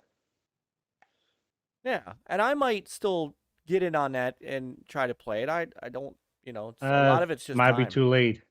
I don't know if it's still alive. Maybe A not. lot of those Who knows? games, So, my gut says It Takes Two is going to win this, and I would like to play it too. I not because I didn't want to, just time. So, and depending on his patience and his skill level, that's a game you could play with Seth. Because I don't know where he's at player-wise, but yeah, it's a game that you have to work together and solve puzzles and figure out how to get one person from point A to point B and then follow along. Yeah. Okay, I might try that. And Lupa would play it with me, and she'd play it with Oh, she would. So would I, actually. Yeah. So there you go, Peter. One of them could play with you. One of them could play with me, or you and I could play. There you go. There we can. No, I'd actually be a great stream. Yeah, it would actually. Because Wolfenstein Youngblood is not on this list. Yeah. No. It's a shame. I know. All right. Best. This is easy. Best sports / racing. I'll never understand why they combine these because that leaves. I mean, it's all racing this year with FIFA in the middle. Like no MLB The Show, which is on every year. Yeah, and if you put it like sports / racing, then it's at least, some more. You wouldn't put like arcade races in that category. Right. But have one. The problem I think if they separated sports, it would all be just different EA titles. Which would suck. Probably right. That's good. Well, it would every year it would be them against NBA 2K. Right. No, you're right. Yeah, I don't think unless you guys have any other thoughts on this, I think we all know who's winning this one. It better be Forza. I mean, seriously, it better be. Yeah. Yeah, I don't think there's any. Peter, is there any other game on here? F1 2021 is a good game, but Forza Horizon 5 it's like the complete package. So that's the game that's gonna win. That's the game that should win. Say that. Project Jeff says you could guess which one gets his vote. Oh, I know. Riders Republic. We know, man. Yeah, Riders Republic. It actually may be the wild card. Maybe the wild card in this. Yeah, because Riders Republic attracts a whole bunch of different people and stuff, and it's not my style of game. I can't do those types of things, so I stay away from that. But yeah, it's got very positive reviews. Oh, it's got a big player base too. Yeah. FIFA's got a big player base, but we all know that they basically copy and paste their games from the previous year. So if that wins, somebody paid somebody. Okay. Okay, we got you, Project Jeff. He says, hint, it has an H in the title. Hot Wheels Unleashed. Okay. That's decent take. Yeah. I've heard good and bad about that though. I've heard some people love it, but I've heard some people think it's absolute trash, but I don't know. I haven't played it. I'm teasing Jeff. I know we're all in agreement, right? Forza Horizon 5? Yeah. Yeah. Oh yeah. Okay. That's an easy one. Best sim strategy. Do we Age of Empires 4, Evil Genius 2, which I know you just started playing, Paul. Humankind, Inscription, and Microsoft Flight Simulator. I don't know how Microsoft Flight Simulator does not win this. I don't see a scenario where anything else wins. I mean, they should. I mean, that's like leaps and bounds of for everything else that has been done. I mean, just the pure scale of that thing. Oh God, yes. Yeah, I mean it's I think it should, but do not be surprised if Age of Empires 4 comes out and wins. I mean, I wouldn't be upset with any of them because obviously they're all sim games. There's something when I think of a simulation, right? There's something about Flight Simulator that is just incredible as a simulator. I mean, it is flying real planes to real places. When I could take off at an airstrip that is literally 10 miles from my house and find my house and then go find my mother's house and that to me is the consummate pinnacle of simulation. So I could see it if so. I don't. No, let me put it this way. I don't see a scenario where Microsoft Flight Simulator doesn't win. It depends because it's got a, you know, I mean, it's great. I mean, and the technology that went behind it is great. I've been playing Flight Simulator since before Microsoft bought it. Okay, I'm very old school, you know, and what they've done is amazing. But because it really is a love it or hate it game, and it really depends on the voting class that put the, you know, whatever. But I also know that because I have played, I played 3 of the games. You know, I just started Evil Genius. I played Age of Empires 4, and I've done a lot of time in Flight Simulator. I would not be surprised if Age of Empires 4 wins because they really went back and they made the game so much better than Age of Empires 3, and they've done a lot of things to make it more acceptable, and people are like getting back into it. So those are the two. Technology-wise and everything that they did, I think Flight Simulator should win. But because of the fan bases and stuff, I would not be surprised if Age of Empires does.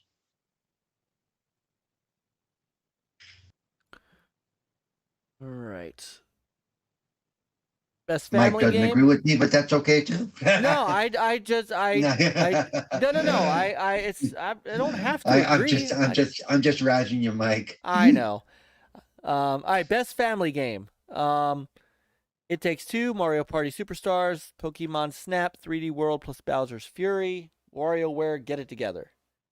If I was Seth would be voting for Mario 3D World and Bowser's Fury. I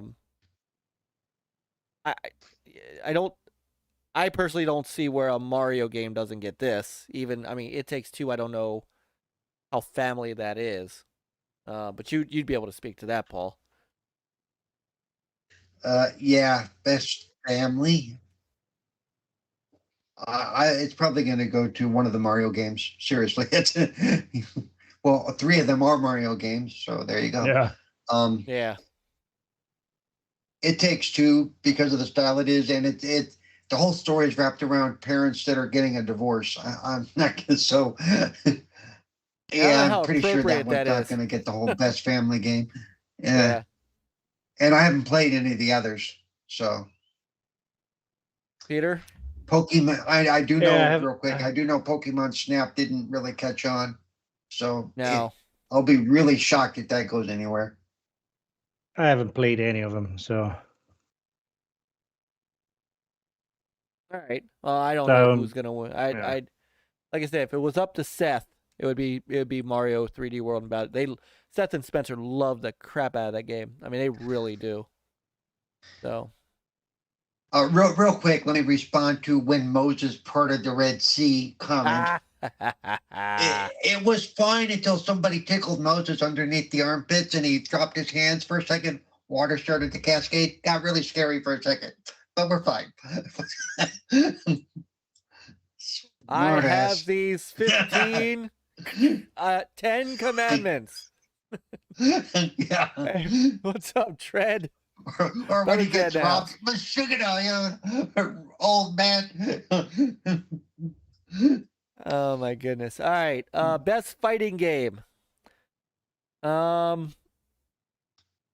Slayer, Guilty Gear, Melty Blood, Nickelodeon All-Star Brawl, and Virtua Fighter 5 Ultimate Showdown. Not a Mortal Kombat to be seen. Didn't a Mortal Kombat come out this? Didn't 11 come out this year? Did it? Or did it come out last year? Come to Game Pass? Did it just come out to Game Pass this year? I think. I played none of those. I'm gonna go with Virtua Fighter 5 because it's Virtua Fighter. Yeah, me too. Just by default because I love the Virtua Fighter games. Yeah. Peter? I do want to play that Nickelodeon All-Star game, but them, so yeah. All right, Peter's abstaining then, right? Yeah. So I don't know. I don't even know who would win this, but I would love to see Virtua Fighter take it. Yeah, most of those games I haven't even barely heard of. So best role playing. Now this is an interesting one because all right, so MK11 came out last year. All right, thanks Jeff. Encyclopedia Jeff coming through for me again. So I find this interesting because remember when everybody was absolutely sure that Cyberpunk was game of the year before it came out? Oh yeah. Yeah. So it's best role-playing game. Monster Hunter Rise, Scarlet Nexus, Shin Megami Tensei 5, and Tales of Arise. So, is there a scenario where something other than Cyberpunk does win this? I don't know enough about the other games, but I do know that they get a lot of positive press. Scarlet Nexus, I hear, is incredible. Of course, Tales of Arise. But yeah, I think Cyberpunk, if it were my choice, just not only because I played it and I know how good of a game it really is when it's working. And I never had half the problems that most other people had. I was on a Series X from the get-go. I didn't have any of the issues. I think Cyberpunk should take it. Cyberpunk was an incredible piece of technology, and even when it worked, like I said, when it worked, and it has since been patched a lot. We still haven't seen the next gen patch, but so some people haven't played it yet because of that. But those that have thoroughly enjoyed it. I mean, I think it should win. I don't see a scenario where it doesn't. Peter? Cyberpunk is the only one that I played some of it, and I also didn't experience any problems. So, okay. Do you think anything else in here is gonna beat it? who knows? Probably Scarlet Nexus or something, or Monster Hunter Rise. Well, Project Jeff says his vote is for Tales of Arise, which I have heard is really good. So Jago of course votes for Cyberpunk. All right. Best action adventure. Now it starts to get fun. Marvel's Guardians of the Galaxy, Metroid Dread, Psychonauts 2, Ratchet & Clank, Resident Evil Village. Some of this is a little bit of a showdown coming up for Game of the Year. Yeah. This one, I honestly couldn't pick one that I think is gonna win. I mean, obviously, Ratchet & Clank and Psychonauts 2 are there for a reason. Marvel's Guardians of the Galaxy was highly popular. People seem to go crazy for Metroid Dread. And I don't know why Resident Evil is on there. I mean, Resident Evil lasted for a week, and nobody talked about it ever again. I don't understand how it's on any list. Well, let me say something real quick, because that actually came up, and part of it is we're getting so many games released in so much succession that even though people are still finishing these games, the discussions go on to other games so quick. I mean, look at what we have dropping in December on Xbox alone, and it's hard to keep up. So that's what a lot of that is. It isn't lack of excitement or activity. It's just there's so much activity. Yeah. Yeah. Peter, you've had experience with Ratchet and Clank. Yes, and Psychonauts. And Though Psychonauts. never finished it, but so you have a good handle on this category, I think. What do you think?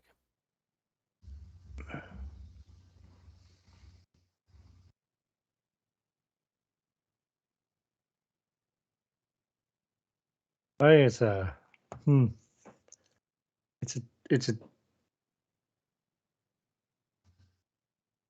I think Psychonauts 2 is more a,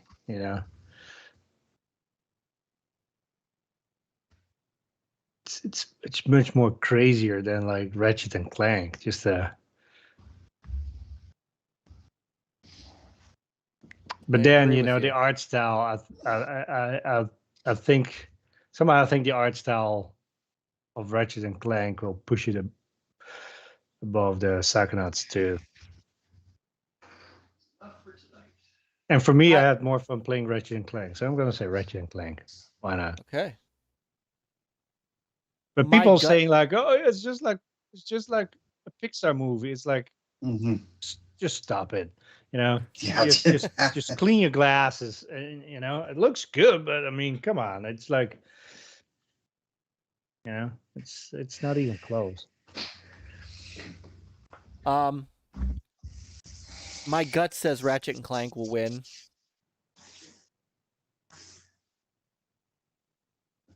My gut says Ratchet and Clank. Let's see. Best action game. Yeah. Oh, go ahead. I'm sorry. I missed. Sure. Sorry. I'm sorry, Paul. I thought you had said Psychonauts. No, I didn't say. I didn't. Well, I didn't say really much of anything, but right, like you said, we're looking at a showdown of Game of the Year contenders here between Guardians of the Galaxy, Ratchet and Clank, and Psychonauts. It's personally, I didn't play Ratchet and Clank again. Don't have access to that. Doesn't mean I wouldn't have. Hadn't gotten around to Guardians of the Galaxy, but I know enough about it to know that it is an honest contender, and it just should be recognized for what it is. But I think Psychonauts did so much for accessibility and just the genre and the story it told and the way it was put together. I think they deserve every award they're nominated for this year. I think Double Fine did some amazing work. So that's where my money's going. Now, do I think there's a chance that Rift Apart will take it, given the running of the way things work for the Game Awards a lot of times? Yes. Given who we know the voting board is, I think it's going to go to. I'd be really surprised if it doesn't go to Rift Apart. I think that's the play. All right. Best action game: Back 4 Blood, Chivalry 2, Deathloop, Far Cry 6, and Returnal. Now, this will be an interesting one. Yeah. I think it might go to Far Cry 6. I got a lot of play. Yeah. Yeah, I will give it to Far Cry 6. That game is. Yep, I'd be right there too. Given the ones that are on this list that I played, I would give it to Far Cry 6. I've only played Back 4 Blood, so I don't feel like I can make a decision. But I'm just guessing based on what I think I've seen, in public. Yeah. At Far Cry 6. So. My problem with Back 4 Blood is, it's an action game, but there's so much of it is just run, save point, run, save point, run, save point. Yeah. Whereas like Far Cry 6 has a story, you go and you do these things to help move the story forward, and I don't see that in Back 4 Blood. And so, I mean. Yeah. Well, this says focus primarily on combat. So right. I kind of, Yeah. not necessarily a narrative. Just the Far Cry 6 has the narrative. Yeah, I'm so probably looking at it as the game as a whole instead of No, which would be a fair critique of Back for Blood. I think to me, Back for Blood is really one of those mindless. Hey, got a couple people. Let's go kill some zombies tonight. You know, just some mindless, some mindless popcorn gaming. You know, which there's perfect. There's time for that. One of these days, I will check out Chivalry 2, and I will check out. Well, Deathloop, from what I understand, has like 0 accessibility options. So until they get that dealt with, I'm not even going to consider it. So that's disappointing. So let's skip best VR AR because I haven't played any VR this year. Have you? Does anybody care about any of this? I haven't played any. No, I haven't played any of those in VR for sure. Okay. I haven't played much either. So here we go. Still need to play. What's it called? A game that I got on Black Friday. Last year, Iron Man. Oh, you got Iron Man? Yeah. You're gonna like it. So, Paul, I'm gonna let you lead on this one. Innovation and accessibility. Why are you laughing? I'm trying to be nice to you. I know. Well, yeah, stop that. It freaks me out, man. Freaks me out. No. Wheel your ass over here and pick one. There you go. All right. This is innovation and accessibility. We have Far Cry 6. We have Forza Horizon 5, Guardians of the Galaxy, Rift Apart, and The Veil, Shadow of the Crown. Have you seen The Veil? Have you seen anybody play that? No. Sightless Combat played that on the Xbox stream a couple of weeks ago. That is a game that is strictly based on, it's almost nothing on the screen, most of the game. Strictly based on sound cues, and basically you're playing like a blind player. It's amazing. And watching him play it was amazing, I think. And I haven't tried it. But one of these days I will. But yeah, basically, you would basically learn what it means to be blind. You know, you'd have to learn to understand where the sounds are coming from and what they mean and all that, like he does for every game he plays. Of the ones I played, Marvel's Guardians, basically I've only played the first 2. Both of them are incredible accessibility-wise. But like I said, the driving in Far Cry 6 means I got to give it to Forza Horizon 5. Forza Horizon 5 is amazing. It makes it so that I am competitive with the regular drivers, but they can still beat me, but they have to be on top of their game too. But yeah, it makes it that much easier. And even again, Sightless Combat, because of the way the auto steering works and stuff, he can play. And like I said, he is not sight impaired. He is 100% can't see a thing. So he strictly goes by sound and feel.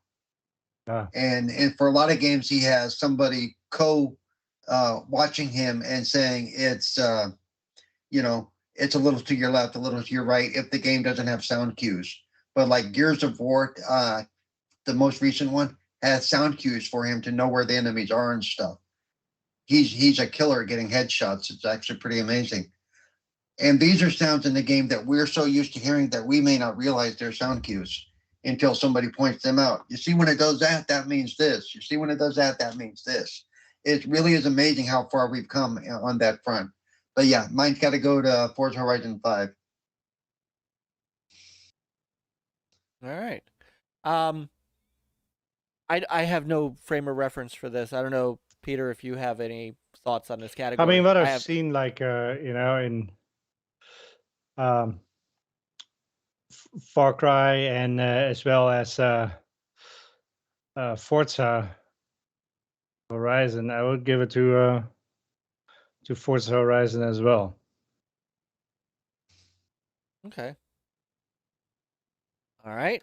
Let's keep going. That's community support. Do we care about this one? basically what they're saying is the less toxic community of the toxic communities. Okay. Right. Oh, no. Well, no, this is recognizing a game for outstanding community support, transparency, and responsiveness, inclusive of social media activity and game updates patches. I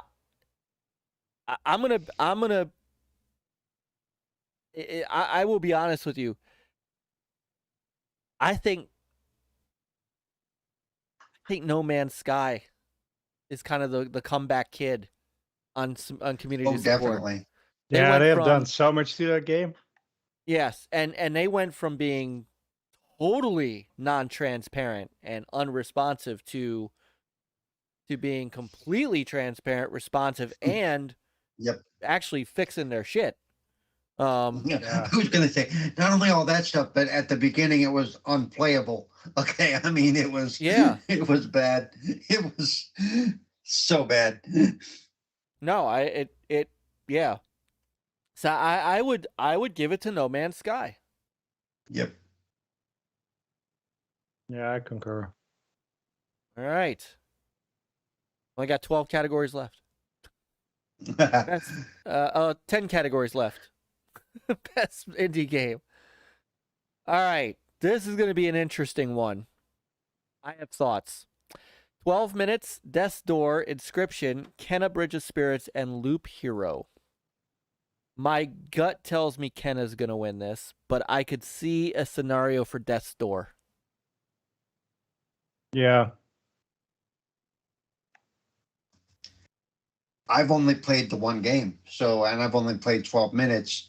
But one of the reasons I could see Death's Door winning is because it's one of the more recent games and it's still being talked about. And a lot of times with these awards, that's kind of how it works. And same thing with the Oscars.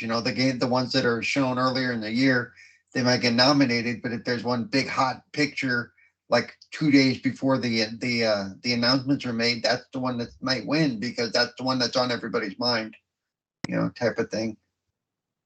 And Death's Door is the one I still hear about almost daily. I do hear a lot about Death's Door.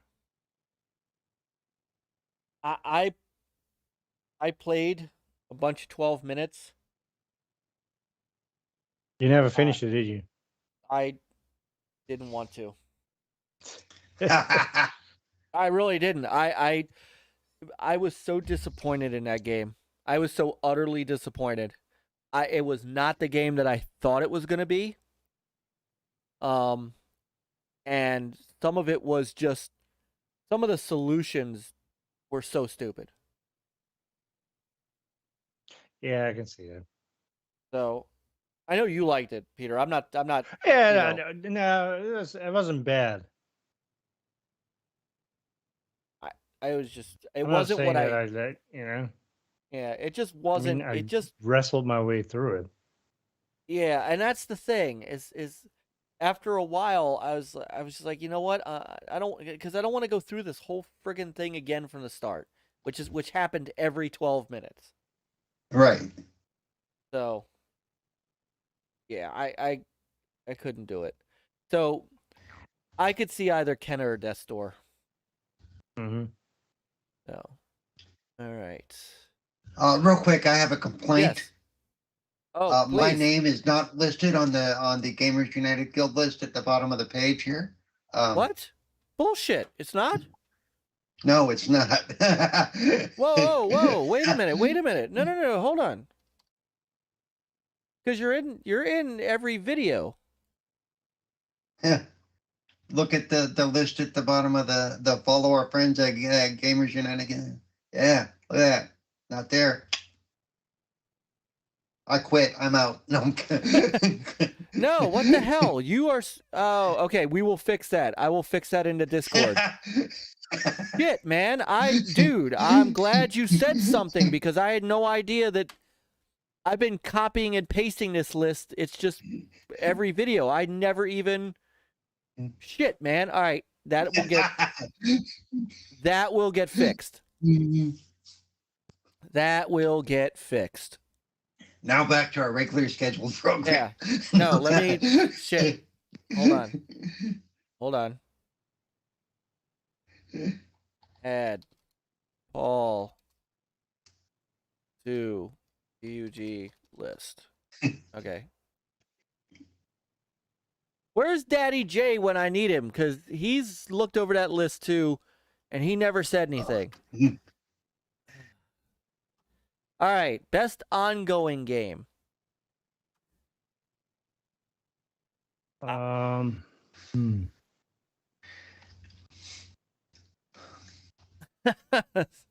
Thanks, Crispy.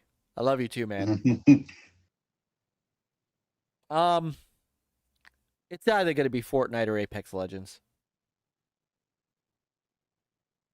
Yeah. My money's on Fortnite. My money's on Fortnite too, although I could see Apex Legends swooping in on this. Yep. Yeah. If it's Call of Duty Warzone, it's just because the people had, they have that crap on their hard drive and there's no room for any of the others. Yeah. They haven't played anything else. Yeah. I don't think Warzone, yeah, nobody's I don't hear anything about Warzone right now. I really don't. All right. So Apex Legends or Fortnite, and probably Fortnite. I don't hear much about the other stuff too, because I don't follow people who play like good games. There you go. Damn. All right. Games for Impact. Games for Impact. Yeah, this is. I haven't played any of them, so I could not tell. For a thought-provoking game with a pro-social meaning or message. Yeah, the I don't know. Yeah. I don't know enough because I've seen Boyfriend Dungeon and I've seen Life is Strange. And those are the only two I've seen. I actually like the way Boyfriend. I haven't played it, but I've watched somebody else play it. It's actually a really cool game. It's interesting. But yeah, I don't know enough where I could pick a winner here. Yeah, me either. Life is Strange: True Colors probably for the Yeah, name that's what I was recognition. thinking. Yeah. All right. Best performance. And I have a feeling I know who's winning this. We even need to go through them. No, it's going to be Giancarlo Esposito. Yeah, it's going to be. Yeah. But if any of the others watch this and later on I get to interview for you for 4GQ TV, do not take this personal. You're doing you get Maggie Robertson on one day and she goes, "Oh, so right, I'm not good enough, but Giancarlo, No, I don't know how. Yeah, I don't see a scenario where he is not the winner. And I don't know anybody. Honestly, I don't know anybody who should be on this list that isn't. I mean, yeah. All right. Best audio design. Deathloop, Forza Horizon 5, Ratchet & Clank, Resident Evil Village, and Returnal.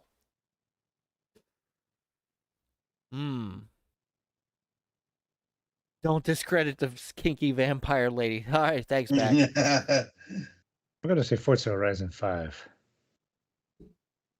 You not a nod for Ratchet & Clank? For the audio design? For the audio design? No.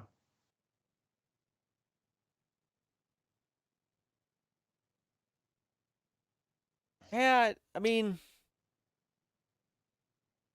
my gut says Resident Evil Village because probably the that it fits that kind of game.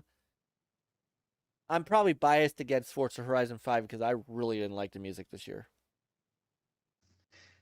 Well, to me, sound design isn't just about the music; it's about the way the cars sound when you tune them, with the all way different they sound parts when and you're going through the track and stuff like that. Because it really does react to when you're close to the grandstand. You hear, I mean, the sound design in the game is absolutely incredible.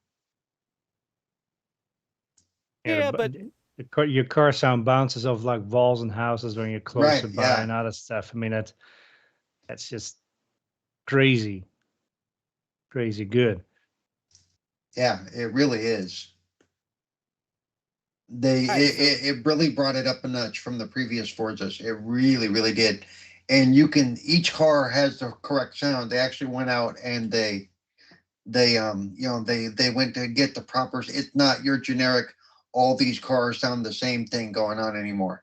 No. I wish they would sample the horns too, though. Yeah, that would be nice. Yeah, the horns don't impress me much at all. That's why I put a truck horn in all my. I mean, that's my horn. Get out of the way. All right, so 2 votes for Forza Horizon 5 and 1 for Resident Evil Village. Best score in music. Artful Escape, Cyberpunk, Deathloop, Guardians of the Galaxy, and Nier Replicant. Odd. Given what I know and what I've heard. By the way, you'll notice for Nier Replicant, they even have the version number, which means there were changes made. They're judging it based solely on that version. Yeah. Hey, Yoby, what's up, brother? Yoby is in the house. Yoby.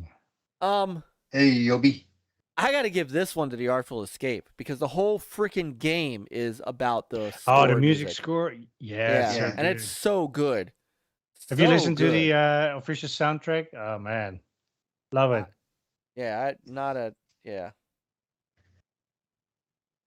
my problem with like putting Guardians of the Galaxy in there, yes, it had great music, but to me it's like when people say, oh, the best movie soundtrack is The Big Chill. Oh, come on, that's just a best of album. It's a greatest hits album from the 60s. It's not really an original soundtrack. It's like it's kind of the same thing with Guardians of the Galaxy. To me, I can listen to those. I own most of those songs, So yeah, the Artful Escape for me, definitely. I look for originality, not another version of some Jackson 5 song.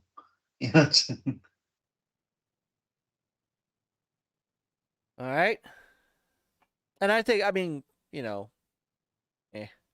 think it's Artful Escape too. Okay. Best art direction. Now, Artful Escape, which is beautiful. Deathloop, I get it. Kenna, get it. Psychonauts 2, definitely get it. Ratchet and Clank, definitely get it. I don't think Artful Escape's going to win because it's an indie game and it's going up against 3 big games. I'd be surprised, but damn, it would deserve to win. However, I've got to go with Psychonauts 2. I cannot tell you how psychedelically gorgeous Psychonauts 2 is. I mean, it is a masterpiece. Just an absolute masterpiece in art design. It would be, in my humble opinion, an absolute travesty of criminal proportions if Psychonauts 2 did not win this one. That's my take. Art direction, yeah. Agreed. I mean, I'm not talking about graphics. The Artful Escape was good too, though.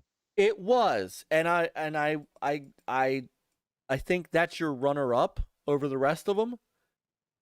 But Psychonauts 2 is just a cut above Artful Escape on the overall. Just the sheer, every single solitary level and area of Psychonauts 2 was such a wholly different experience. Like Back from the Dead said, just for the LSD level, getting the band back together. I mean, that was... I don't think there was a bad level in that game. Nope. No. And I would say the same, but I will not be upset if the Artful Escape comes and kind of kind of comes in and sneaks it in there. I really wouldn't, because some of the levels outside of the town and stuff, when he's actually going through the universe and whatever, are just amazing looking. Mm-hmm. When you're having him play and run through the areas and stuff. Yeah. So either one of those two, I do think Psychonauts 2 will take it, but I won't be mad if it ends up going to Artful Escape. That's where I sit. And you're on that, Peter. I mean, because again, you've also played Ratchet and Clank, so you have that experience we don't. Yeah, you have a third. Yeah, the third one. Yeah, no, but I would put Psychonauts 2 first. And probably Artful Escape is second, and Ratchet and Clank third. Really? Well, you're going to get a lot of hate mail for that. That's okay. my Twitter is NLG Mullis.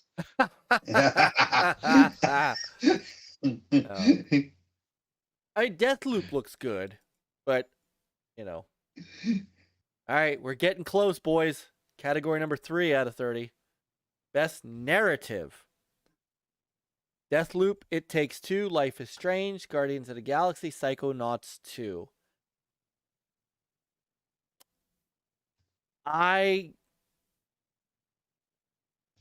Narrative. Ooh.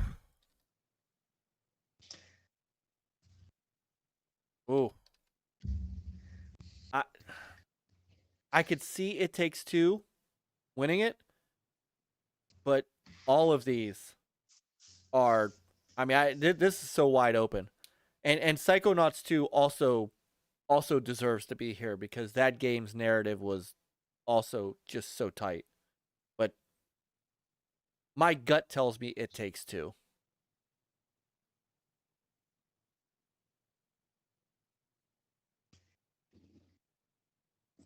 Yeah, I'm probably there too. Pretty much about the same. I think it's gonna come down to It Takes Two or Psychonauts 2. I would love to see it go to Psychonauts 2. Like I said, I think they deserve everything they're up for this year. Mm-hmm. He's done some incredible work. This game has been almost 20 years in the making, and and the best thing that ever happened to them is having Microsoft pick up the team and go, let's do this. Let's finish so strong. I really think they deserve it. They did some incredible work. All right, Crispy says It Takes Two. Jago is Guardians of the Galaxy all day. Lupa, It Takes Two. Infinite says Deathloop was a fantastic game. Did it have a fantastic narrative, though, Infinite? That's the question. Crispy says It Takes Two. So wide open in the chat as well. And Power Man's like me, it's hard. So okay. Best game direction. Now, outstanding and creative vision and innovation in game direction and design. Deathloop, It Takes Two, Returnal, Psychonauts 2, Ratchet and Clank. I'm putting my chips on Psychonauts 2.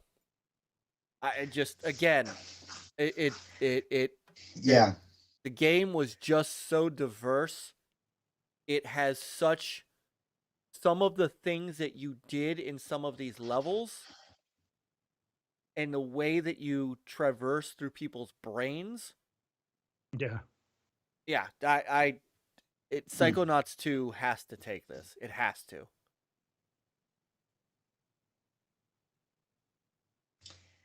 Yep, my money again has to be on Psychonauts 2 because when you look at the description of the category, it fits all those holes. I mean, it's almost like it's written for it. It really should go to Psychonauts 2 again. They should walk away with a few awards this year. I don't know how these guys, if they go about, well, that one, we're already giving one to that one, we should give it to this one instead. So some of that may come into play as well. And we may see that coming up to Game of the Year. Well, if you notice your big game isn't getting any awards, but it's up for Game of the Year, that's when you start going, oh, let's see what happens. Right. You know. Well, with some exception, Last of Us Yeah. 2 is the exception of that. Right. That one, that they walked away with the entire show. Right. So, Lupa says she has a tie for It Takes Two and Psychonauts. Yeah. So, it could be between them. Yeah. Could be between them. All right, then we come to the final and the controversial category of Game of the Year. Recognizing Forza Horizon 5. Exactly. That delivers the absolute best experience across all creative and technical fields. Deathloop, It Takes Two, Metroid Dread, Psychonauts 2, Ratchet and Clank, Resident Evil Village. So, I don't care, honestly, because, I mean, Forza Horizon 5 was one of the most critically acclaimed games of this year. It is one of the most played games of this year. It is, to me, technically incredible. It should be here. Even if it doesn't win, it should be here. And I feel like Resident Evil Village is here as a favor to Capcom. Because there's nothing that makes Resident Evil Village a Game of the Year candidate in any way, shape, or form. Any way, shape, or form. Ratchet and Clank, obviously. Psychonauts 2 absolutely deserves to be there. Is It Takes Two the best experience across creative and technical fields, Paul? No. Solid game. Not. Yeah. Oh, very solid game. Yeah. But should this be solid Game of the Year, or should this be Game of the Year? I could even see Deathloop being here. Deathloop. I've heard a lot of great things about Deathloop, and it's been in a lot of categories. So back, why should Resident Evil be here? Because he says Resident Evil 8. I mean, of this list, Peter, I really want your opinion on this because, again, you've played Ratchet and Clank, and you know why it's here. Let's call it what it is. It's here because it's a PlayStation game, and probably, and it needs to be here because it's a PlayStation game. People can say what they want about me. They could send your hate mail to NLG Mullis. I don't care. at cerebralpaul.com. Now it's here because it's one of the few PlayStation games that are out this year, and it's here because it's that. Resident Evil Village shouldn't be here. So, what do you think, Peter? I think you're right about that.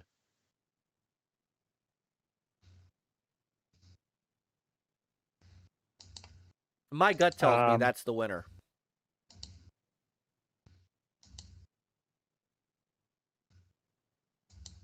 I mean, it was a good game, but I don't think I would call it Game of the Year. I mean, it would be a disgrace to gaming as it is.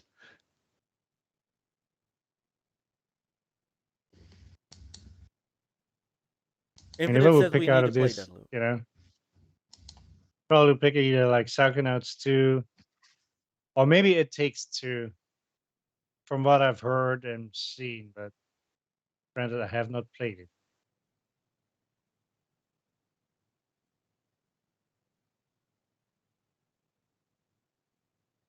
Geeks said he's going with Metroid Dread. Back says Resident Evil 8. Infinite says you guys need to play Deathloop. They can. I'm not touching it. I want to play hopefully it. we'll be playing it soon. Yeah, I do want to play it. I'm not trying to knock Deathloop. I mean, and by all rights, I mean, I probably should get it when it's on sale because I got a PS5. It'd be a great thing to use on my PS5.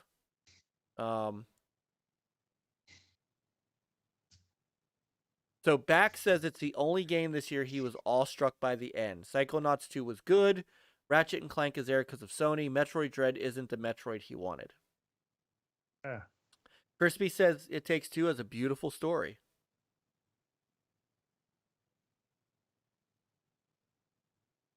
Hey, what's up, Scott P?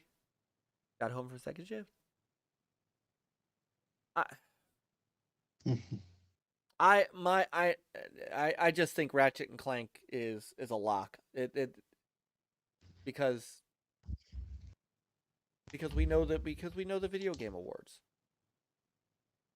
Yeah, that's my thought. If you don't give it to that, then And this is going to sound really tacky and so.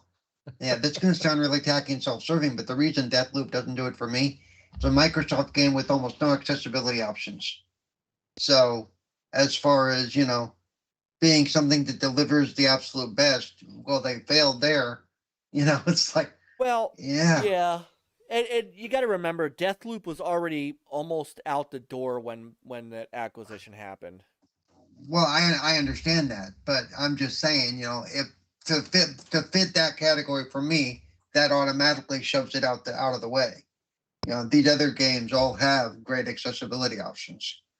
For me, like I said, and I've said it before, that accessibility needs to become a part of the everyday discussion when we talk about games, not just the, oh yeah, it also has this, but it also has to be there with resolution, frame rate, accessibility. They should all be part of that discussion. I mean, it should be part of your game design early on. Yeah, it should be part of it. And we're slowly getting there. But I am gonna bang that drum as much as I can. As well, you should. Yeah. For me, of these choices, I admit I've only actually played 2 of them, but for me, Psychonauts 2, of this list. Now, I have to say, for my Game of the Year type stuff, none of these really fit what I would plug in as my Game of the Year.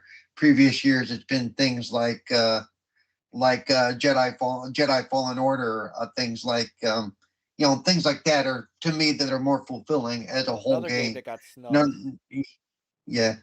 None of these really fit what I would normally call a wow game for me.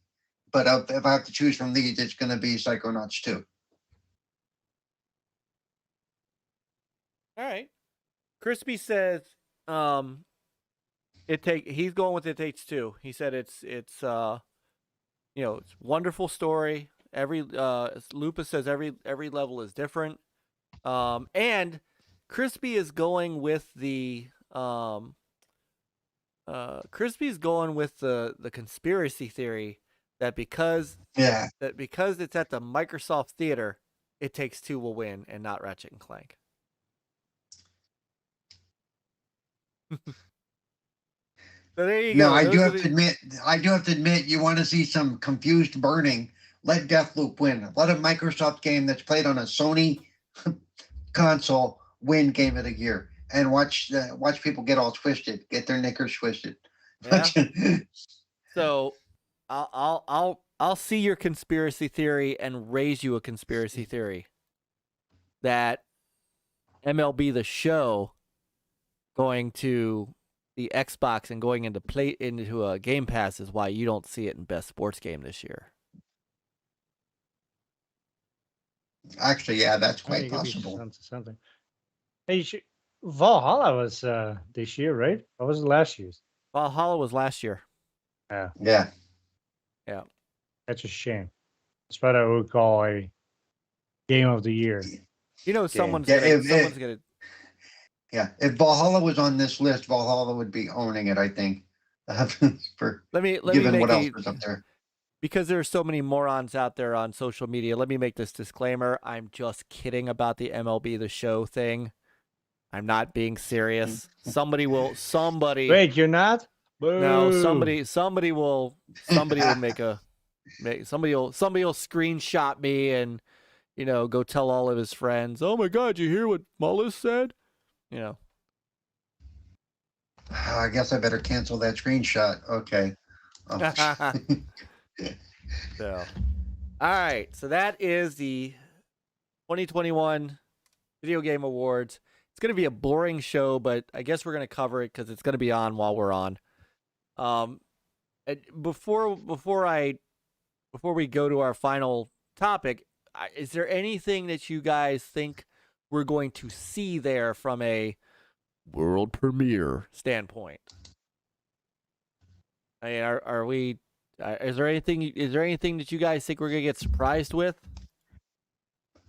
Who knows?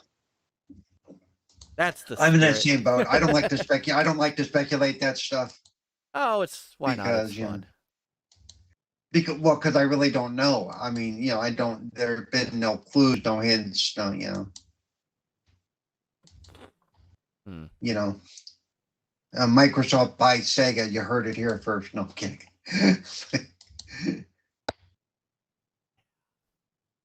All right. And I don't know either. We'll see. We shall see. All right. Let's finish off with our final thing, Peter. My winners all. Battlefield 2042. Battlefield 2042. So, I love Thursdays. I'll do that for you. But yeah, that's right. Crispy could do world premiere. I mean, I'm not as good as Crispy is. Crispy's got that growl in his voice.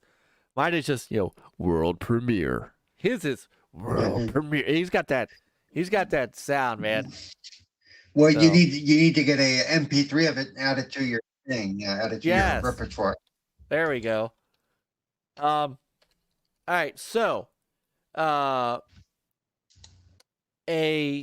little bit of news today. Oh wait, we do have there is a player's choice option. Have we seen what's in there? Oh, no. Hold on. Let's go back to the Video Game Awards site. The player's choice. Was it in the nominees? I saw it listed on one of your screens. There was a click for it. I think it was outside the nominees. Yeah. Oh, that's player's voice. All right, hold on. I think that was it. Okay. I think that's. Oh, here we go. Player's voice. All right, hold on. Let's get back to. Let me. All right, real quick. Here are the Player's Voice Awards. Which is your favorite game of the year?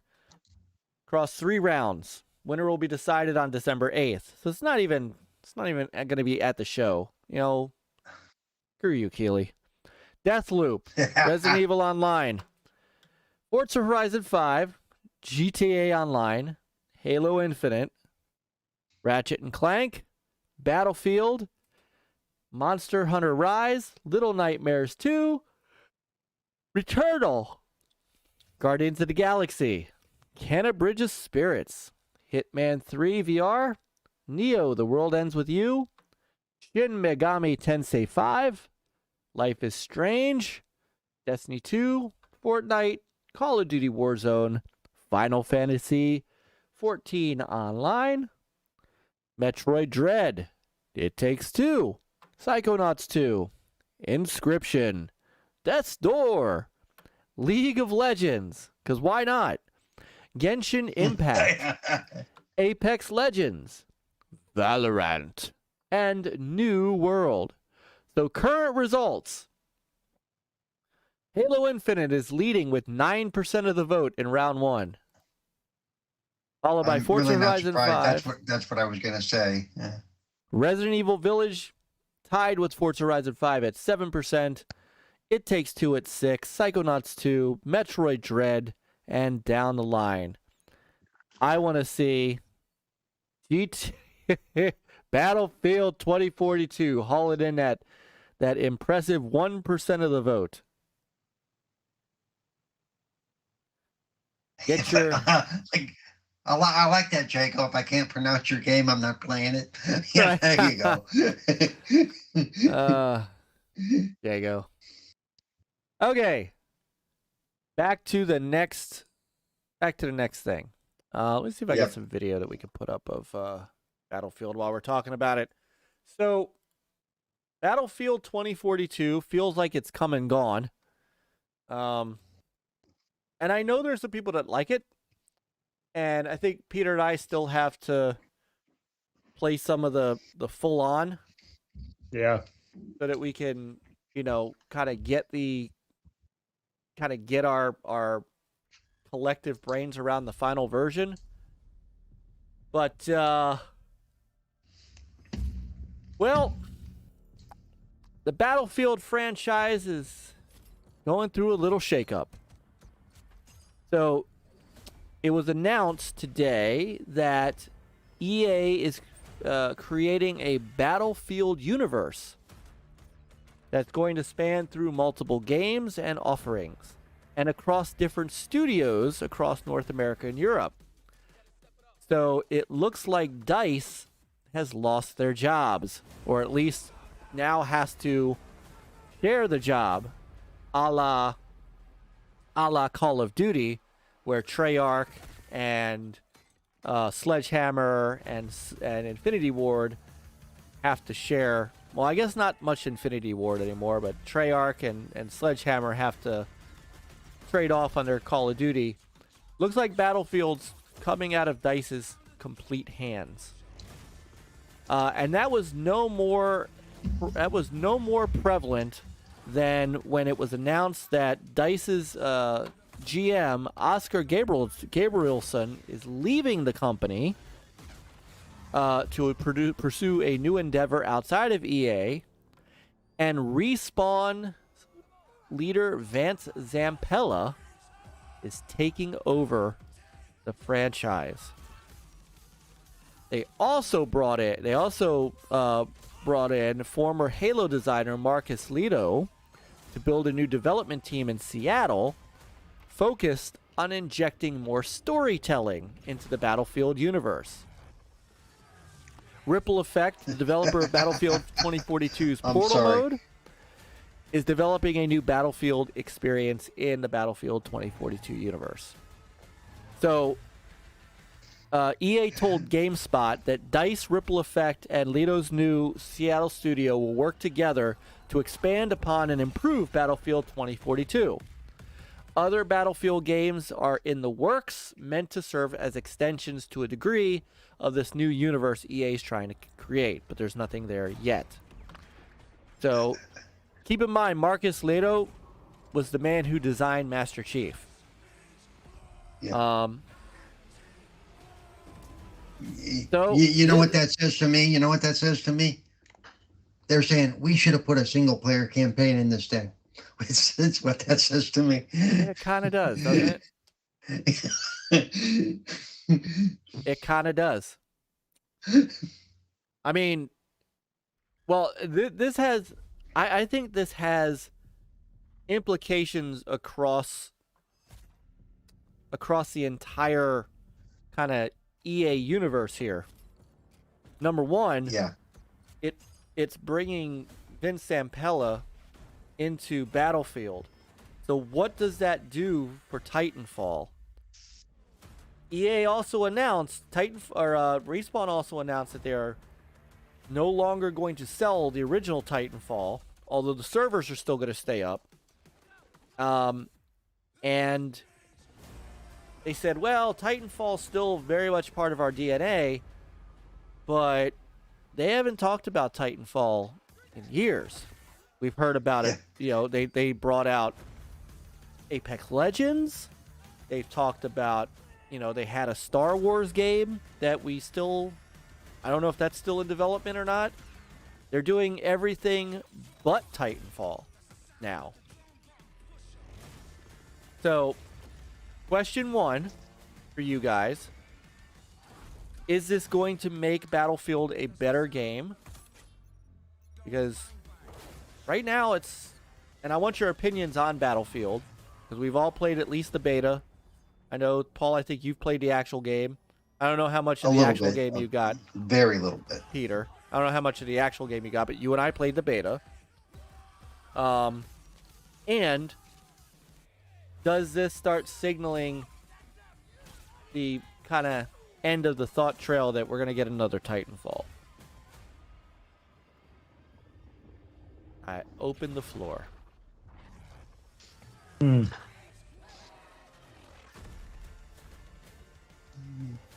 we going to have a Titanfall within the Battlefield world? That was my thought too. Yeah, Titanfall 2042. I mean, I'm just waiting for it. Yeah, I'm just. Or introducing mechs into Battlefield 2042. Yeah. That's. I mean, they did kind of bring a little bit of Titanfall into Apex Legends, didn't they? I don't know enough about Apex. I couldn't tell you anything about that. Yeah. I thought they did. I could be wrong, but I thought that they had done that. Oh, hang on, I'm trying to get some action here going. But I like what Jago said in the chat, and I think it's true. That it speaks volumes on how important single player campaign is in 2021 to gamers. And I honestly do think that's where Battlefield kind of dropped the ball. Yeah. Oh, absolutely did. I mean, not having a campaign, I at least enjoyed the Battlefield 5 campaign. Yeah. I didn't play much of the multiplayer. Part of the logic and the reasoning you would get from the apologist was, well, the last campaign didn't do well, blah, blah, blah. So they said nobody played it. Well, nobody played it because it wasn't that good, not because they didn't want to play a campaign. You know, give them a good story, give them a good campaign, they'll play it. You know, it's, you don't not do something because the previous one stunk. You do something better, you know. Right. And, you know, how much does this game suffer from being multiplayer only to a point of it's really only this big giant multiplayer. Yeah. Peter, it was just two of us playing when we played the beta. And we felt like, I mean, I don't know about, I think we both kind of felt the same way that, you know, it's great. You and I were teaming up. No one else was. Right. It's a very solo experience. Yep. And even though it was 64 versus 64, whatever it was, the maps are gigantic and you felt very alone. You know, it was amazing how alone you felt with that many people in that battlefield. You know, it's I mean, it's like at times I felt like we were just running, trying to find action. Yeah, that's all it was. And then as soon as you see somebody, you get sniped. It's like, okay, that's not exactly fun. Now that I have to start over again, you know. I mean, and I think we were talking about this. You know, we wanted to enjoy it. Yes. I mean, we wanted to enjoy it. We had some fun with it. So some crazy stuff that we did. Remember, you and I on that one vehicle and drove around like crazy. But yeah, or trying to fly, you know. Yeah. And look, I downloaded it. I'm willing to try it again, and I know that they just patched it. You know, they if I saw correctly today, there was also let me pull that up.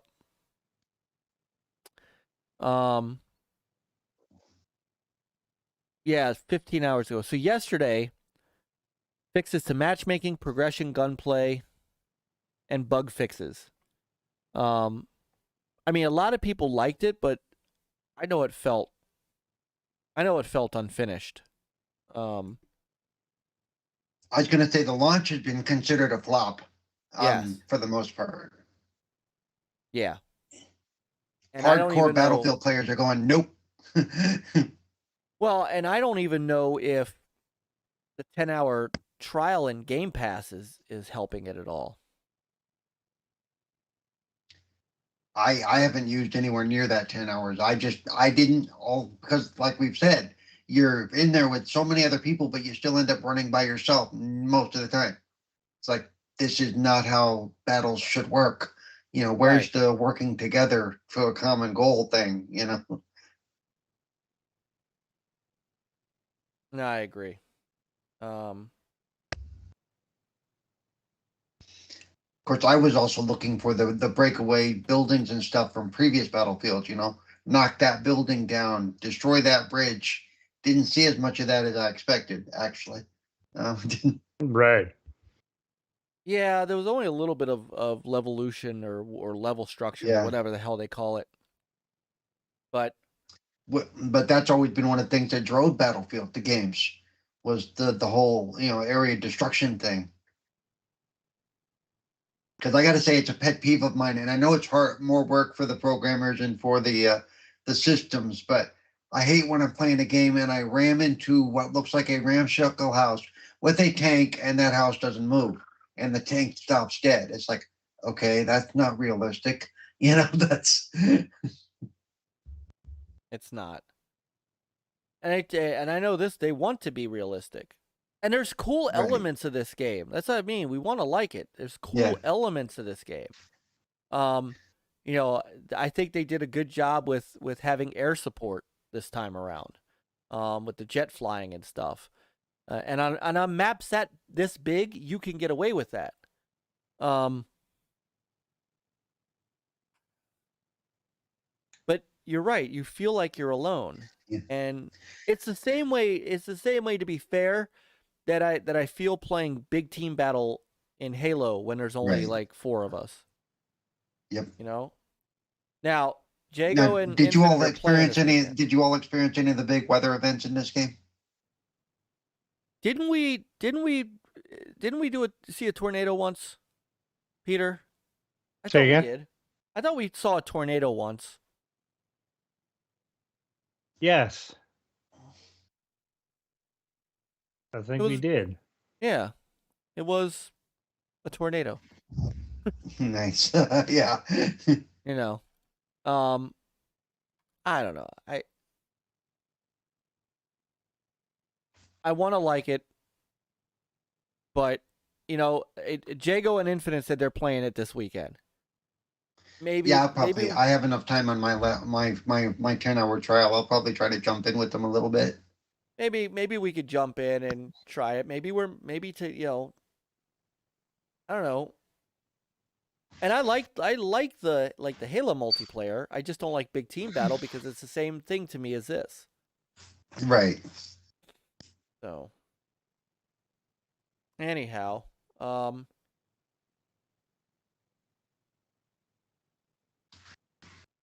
mean, do you think?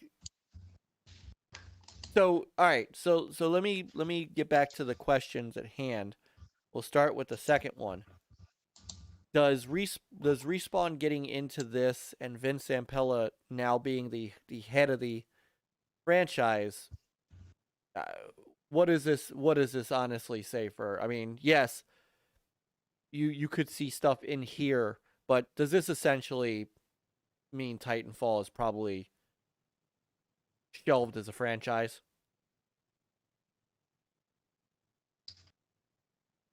For the foreseeable future, probably yes.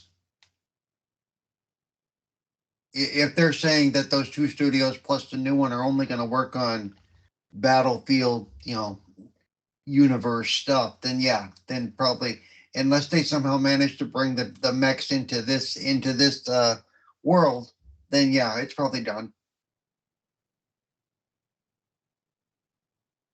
Peter, what do you think?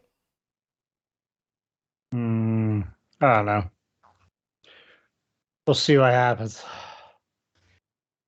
Well, with those teams breaking off to do Battlefield stuff, they don't have much left, is what I'm saying, you know.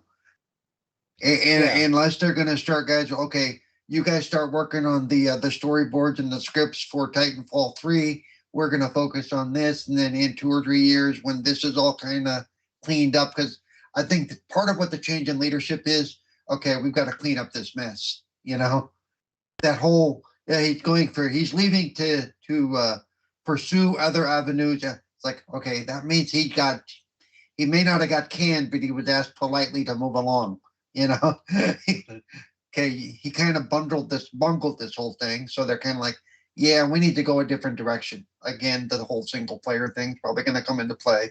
Expect some single player DLC at some point, probably. I mean, isn't that what they did with Titanfall? Titanfall came out with no single player stuff, and they went, you know what? We probably need to add that. And the sad thing is, they repeated the same mistake. They repeated the same damn mistake. Yep. And Titanfall 2's campaign was one of the best single player campaigns out there. Yep. You would have thought they would have learned from that mistake. Okay, let's not do that. Let's, but whatever. Right. So yeah, I could see it being shelved at least for the time being until they get this mess cleaned up and figure out what they're going to do here. And then all of a sudden they're going to say, okay, like I said, they could have script writers and stuff working on the other side because, game development they don't automatically start in front of the computers working on all that stuff. They got to get a script. They got to start putting the story together.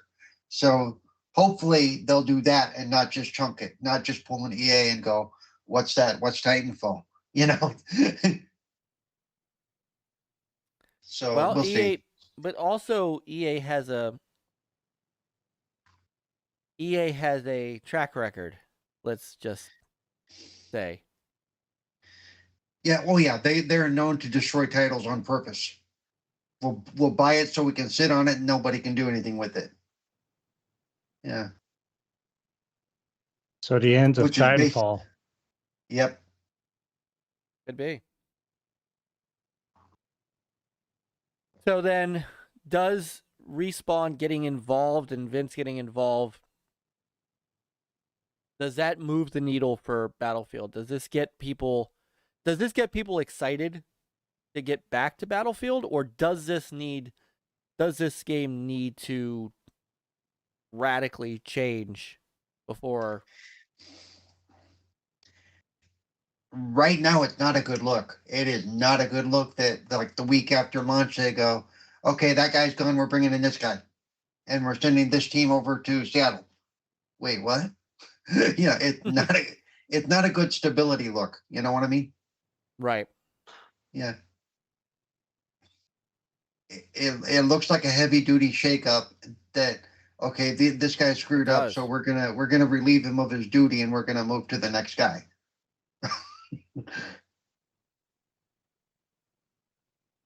So this to me would not give me confidence in the title, at least for a while.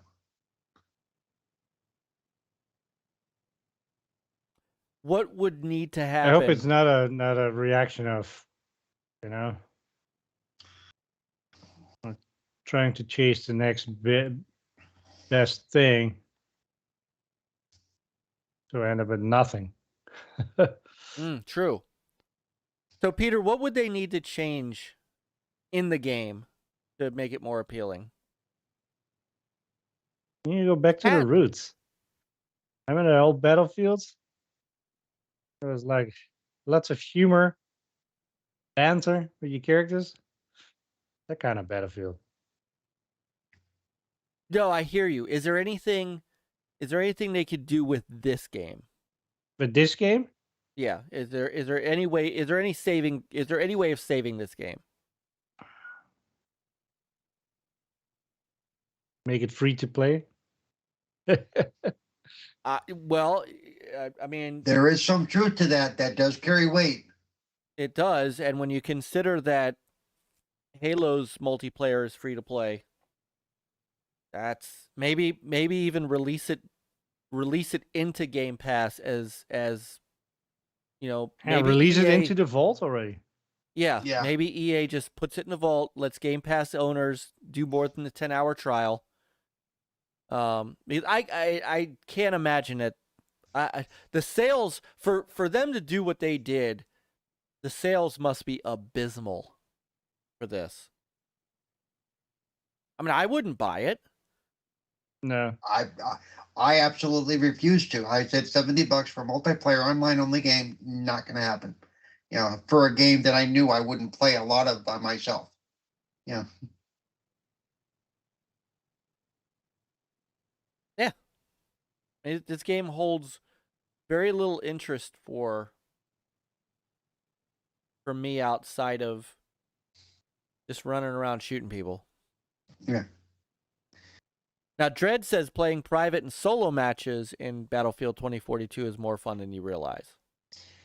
Now, okay, I have a question for Dredd. Can you still like level up your stuff, get better equipment, staying in private matches and stuff like that?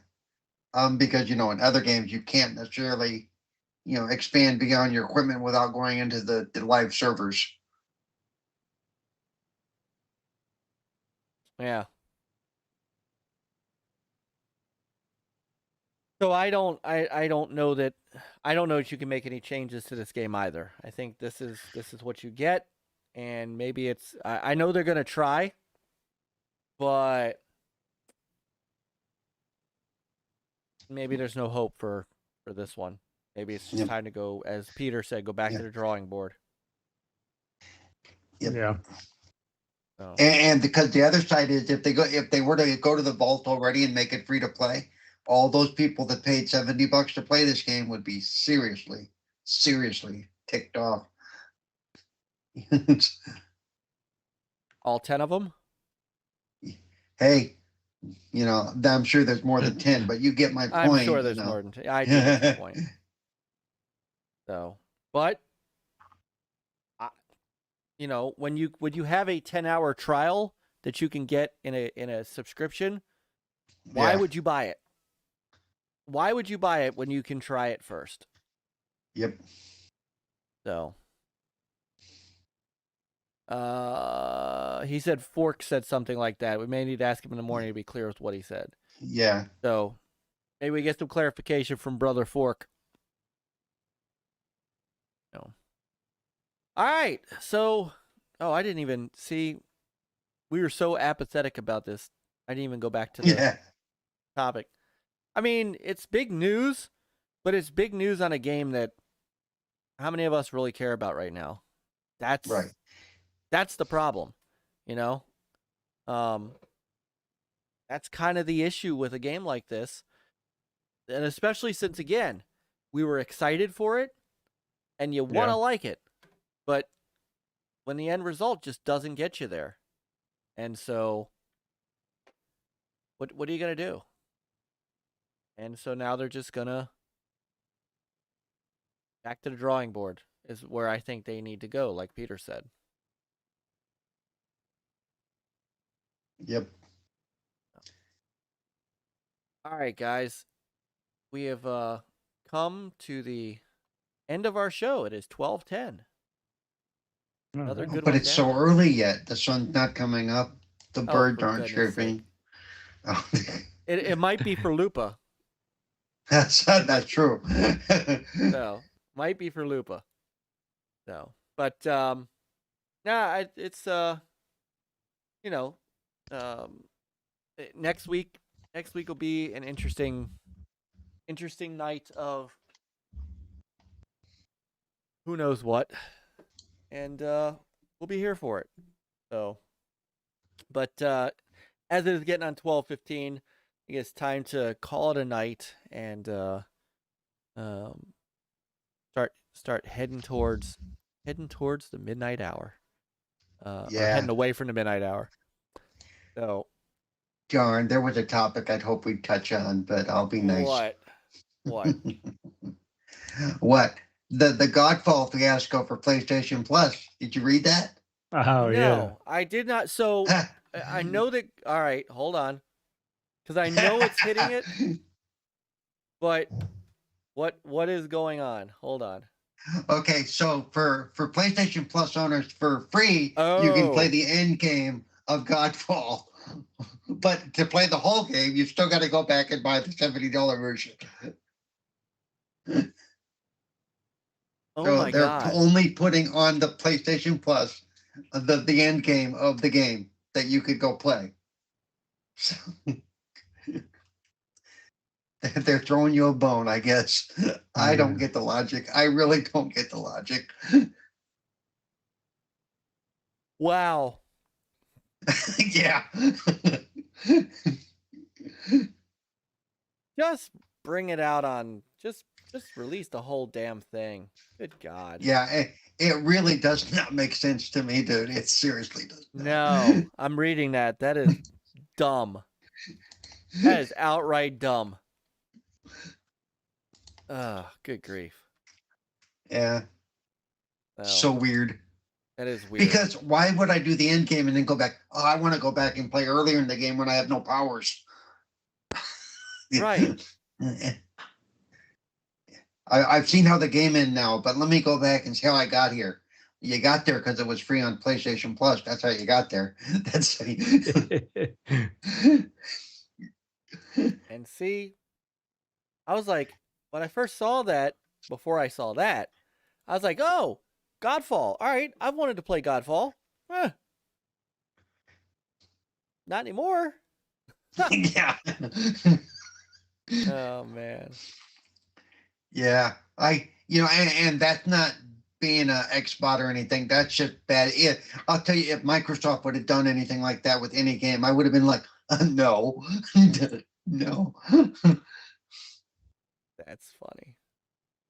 I just don't get that kind of logic thinking that that's okay. Yeah. That's like, remember the Dark Knight, when they did the Dark Knight, they released the first bank heist, the first, I think, 18 minutes of the movie. You could watch it online. The whole robbery thing where they do the first part of the movie. Imagine if they reversed that. They showed you the last 20 minutes of the movie for free, but now if you want to go see how they got to that point, you got to go pay and go see it in the theater anyway. Wait, what? Right. Oh, good Lord. Well, way to end the show on a great note, Paul. You like that? Yeah. Yeah. The spear plug. Yeah, and there's plug. Now, right. Now that's. Let me say our goodbyes. I know. Just in the nick of time. Just in the nick of time. So. All right, and I'm kind of wearing out. Like when we're done, I am literally going straight to bed. I am not even. I'm not even kidding. I am like I'm falling down here. So, but thank you guys. Hey, chat, great chat yet again tonight. You guys all are so great. And as usual, a fun time had by all. So thank you, everybody. Jago, Lupa, Luck, Infinite, Foxy, Axel. I saw you, Axel. Crispy hanging out with us tonight. Back from the dead. Brother Born. Wilmy hanging out with us tonight as well. And then a host of other folks that I saw that I can't seem to back up on in the chat. But thank you all for joining us, of course, as always. Oh, Brother Nick, Geeks with Cash was here. Go Gang Go was here. Doggy Dog. Doggy Dog was here. Dude, Doggy's first every week now. Yeah, Doggy's always the first in. Dreadpool. Yes, Dreadpool. His noofness. Who else? There was a Scott P, Brian F. Shit, you know what? Now I'm just gonna go. YOBY. YOBY showed up for a single comment. I'm just gonna. I can't see that. Yeah, Niall. I can't see the. Did Niall show up? I didn't see Niall. Yeah, he did. Did he? I didn't even see him. Damn. I'm sorry, Niall.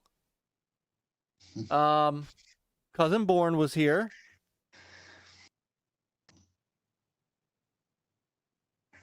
See who else was here. I'm gonna. Power Man John 4K. Retro Bro was here. There he is. There's YOBY. There's Brother YOBY. Retro Bro was here. Carla was here. Masshole was here. Masshole was here. Masshole is here. That's right. Brother Paste, Brother Eating Paste is here. Graphic God. Jay showed up for a bit. Yep. Brother Josh, my Maryland drinking games with Josh, my Maryland brother.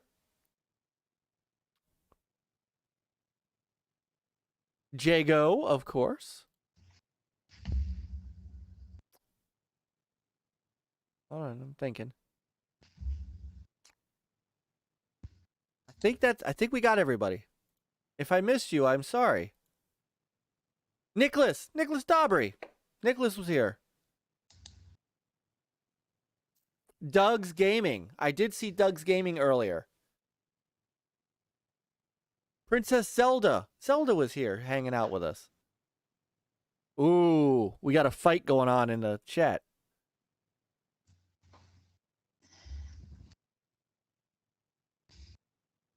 YOBY with the 8-month member, and Infinite with the 11-month member. Take that. Ooh. I know, almost a year.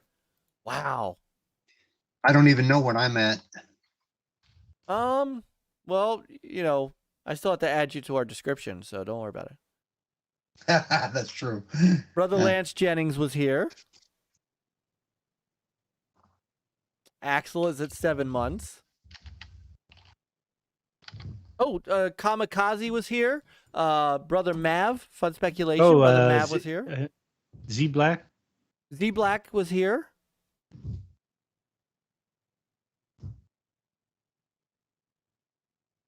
I think we got everybody. I think now we got everybody. And if I didn't, I apologize. Paul is the man in the middle. And Cerebral Paul takes center square. Yep. So, thanks for coming in with us tonight, Paul. Yeah, no problem. Lots of fun. Yeah. Where can everybody find you? You can find me at Twitter, CerebralPaul1, Xbox, CerebralPaul921. You can find me on Sundays at Good Morning Xbox with Nuke Nukem, Tuesdays with the Retro Renegade Gang causing all kinds of trouble, and Thursdays before this show on 4GQ TV, interviews, reviews, and discussions about all things, what's it called? Whatever we're talking about, video games, but we also do, of course, interviews and stuff, and we have Marvel shows as well. That's where you can find me now. So there you go. All right. Peter, where can they find you? Me? Well, you. Now back home, but yeah, on Twitter, HEK360, and on Xbox, HEK, PlayStation, HEK360, Switch, whatever the stupid code is. There, I'm at 10 months. There you go. Yeah. All right. Well, Lupa, 11 months too. Yeah. Paul 10. Dang. Yeah. Time flies. It does. You guys are awesome. You guys really are awesome. And let's see. I am now back. Eating Axel's dust. That's not true. You'll still be tuning your car while I'm like lapping you like 20 times. Oh. And of course, you can find me at Stinger NLG on Xbox, the original NLG on PlayStation, and once again, back for all the punishment and all the stupidity. I don't know why. NLG Mullis on Twitter. I have returned. So, come find me. There's a couple of you who I have refollowed on that account. Just take a look for me, because just follow me back if you haven't already, or don't if you don't want to. I'm not making you, but if you do, it's NLG Mullis. So, chat, have a great night, brothers. Have a wonderful rest of your night too. We will see everybody very soon. Have a great weekend. Pick up a controller. Get gaming. Mike Mullet. Yes, I know. Get some gaming in. We'll see you on the battlefield, but not Battlefield 2042. And we'll see you next week for another NLG show where we will probably be watching the Video Game Awards. All right. Good night, everyone. Lay on, gamers. Okay, well.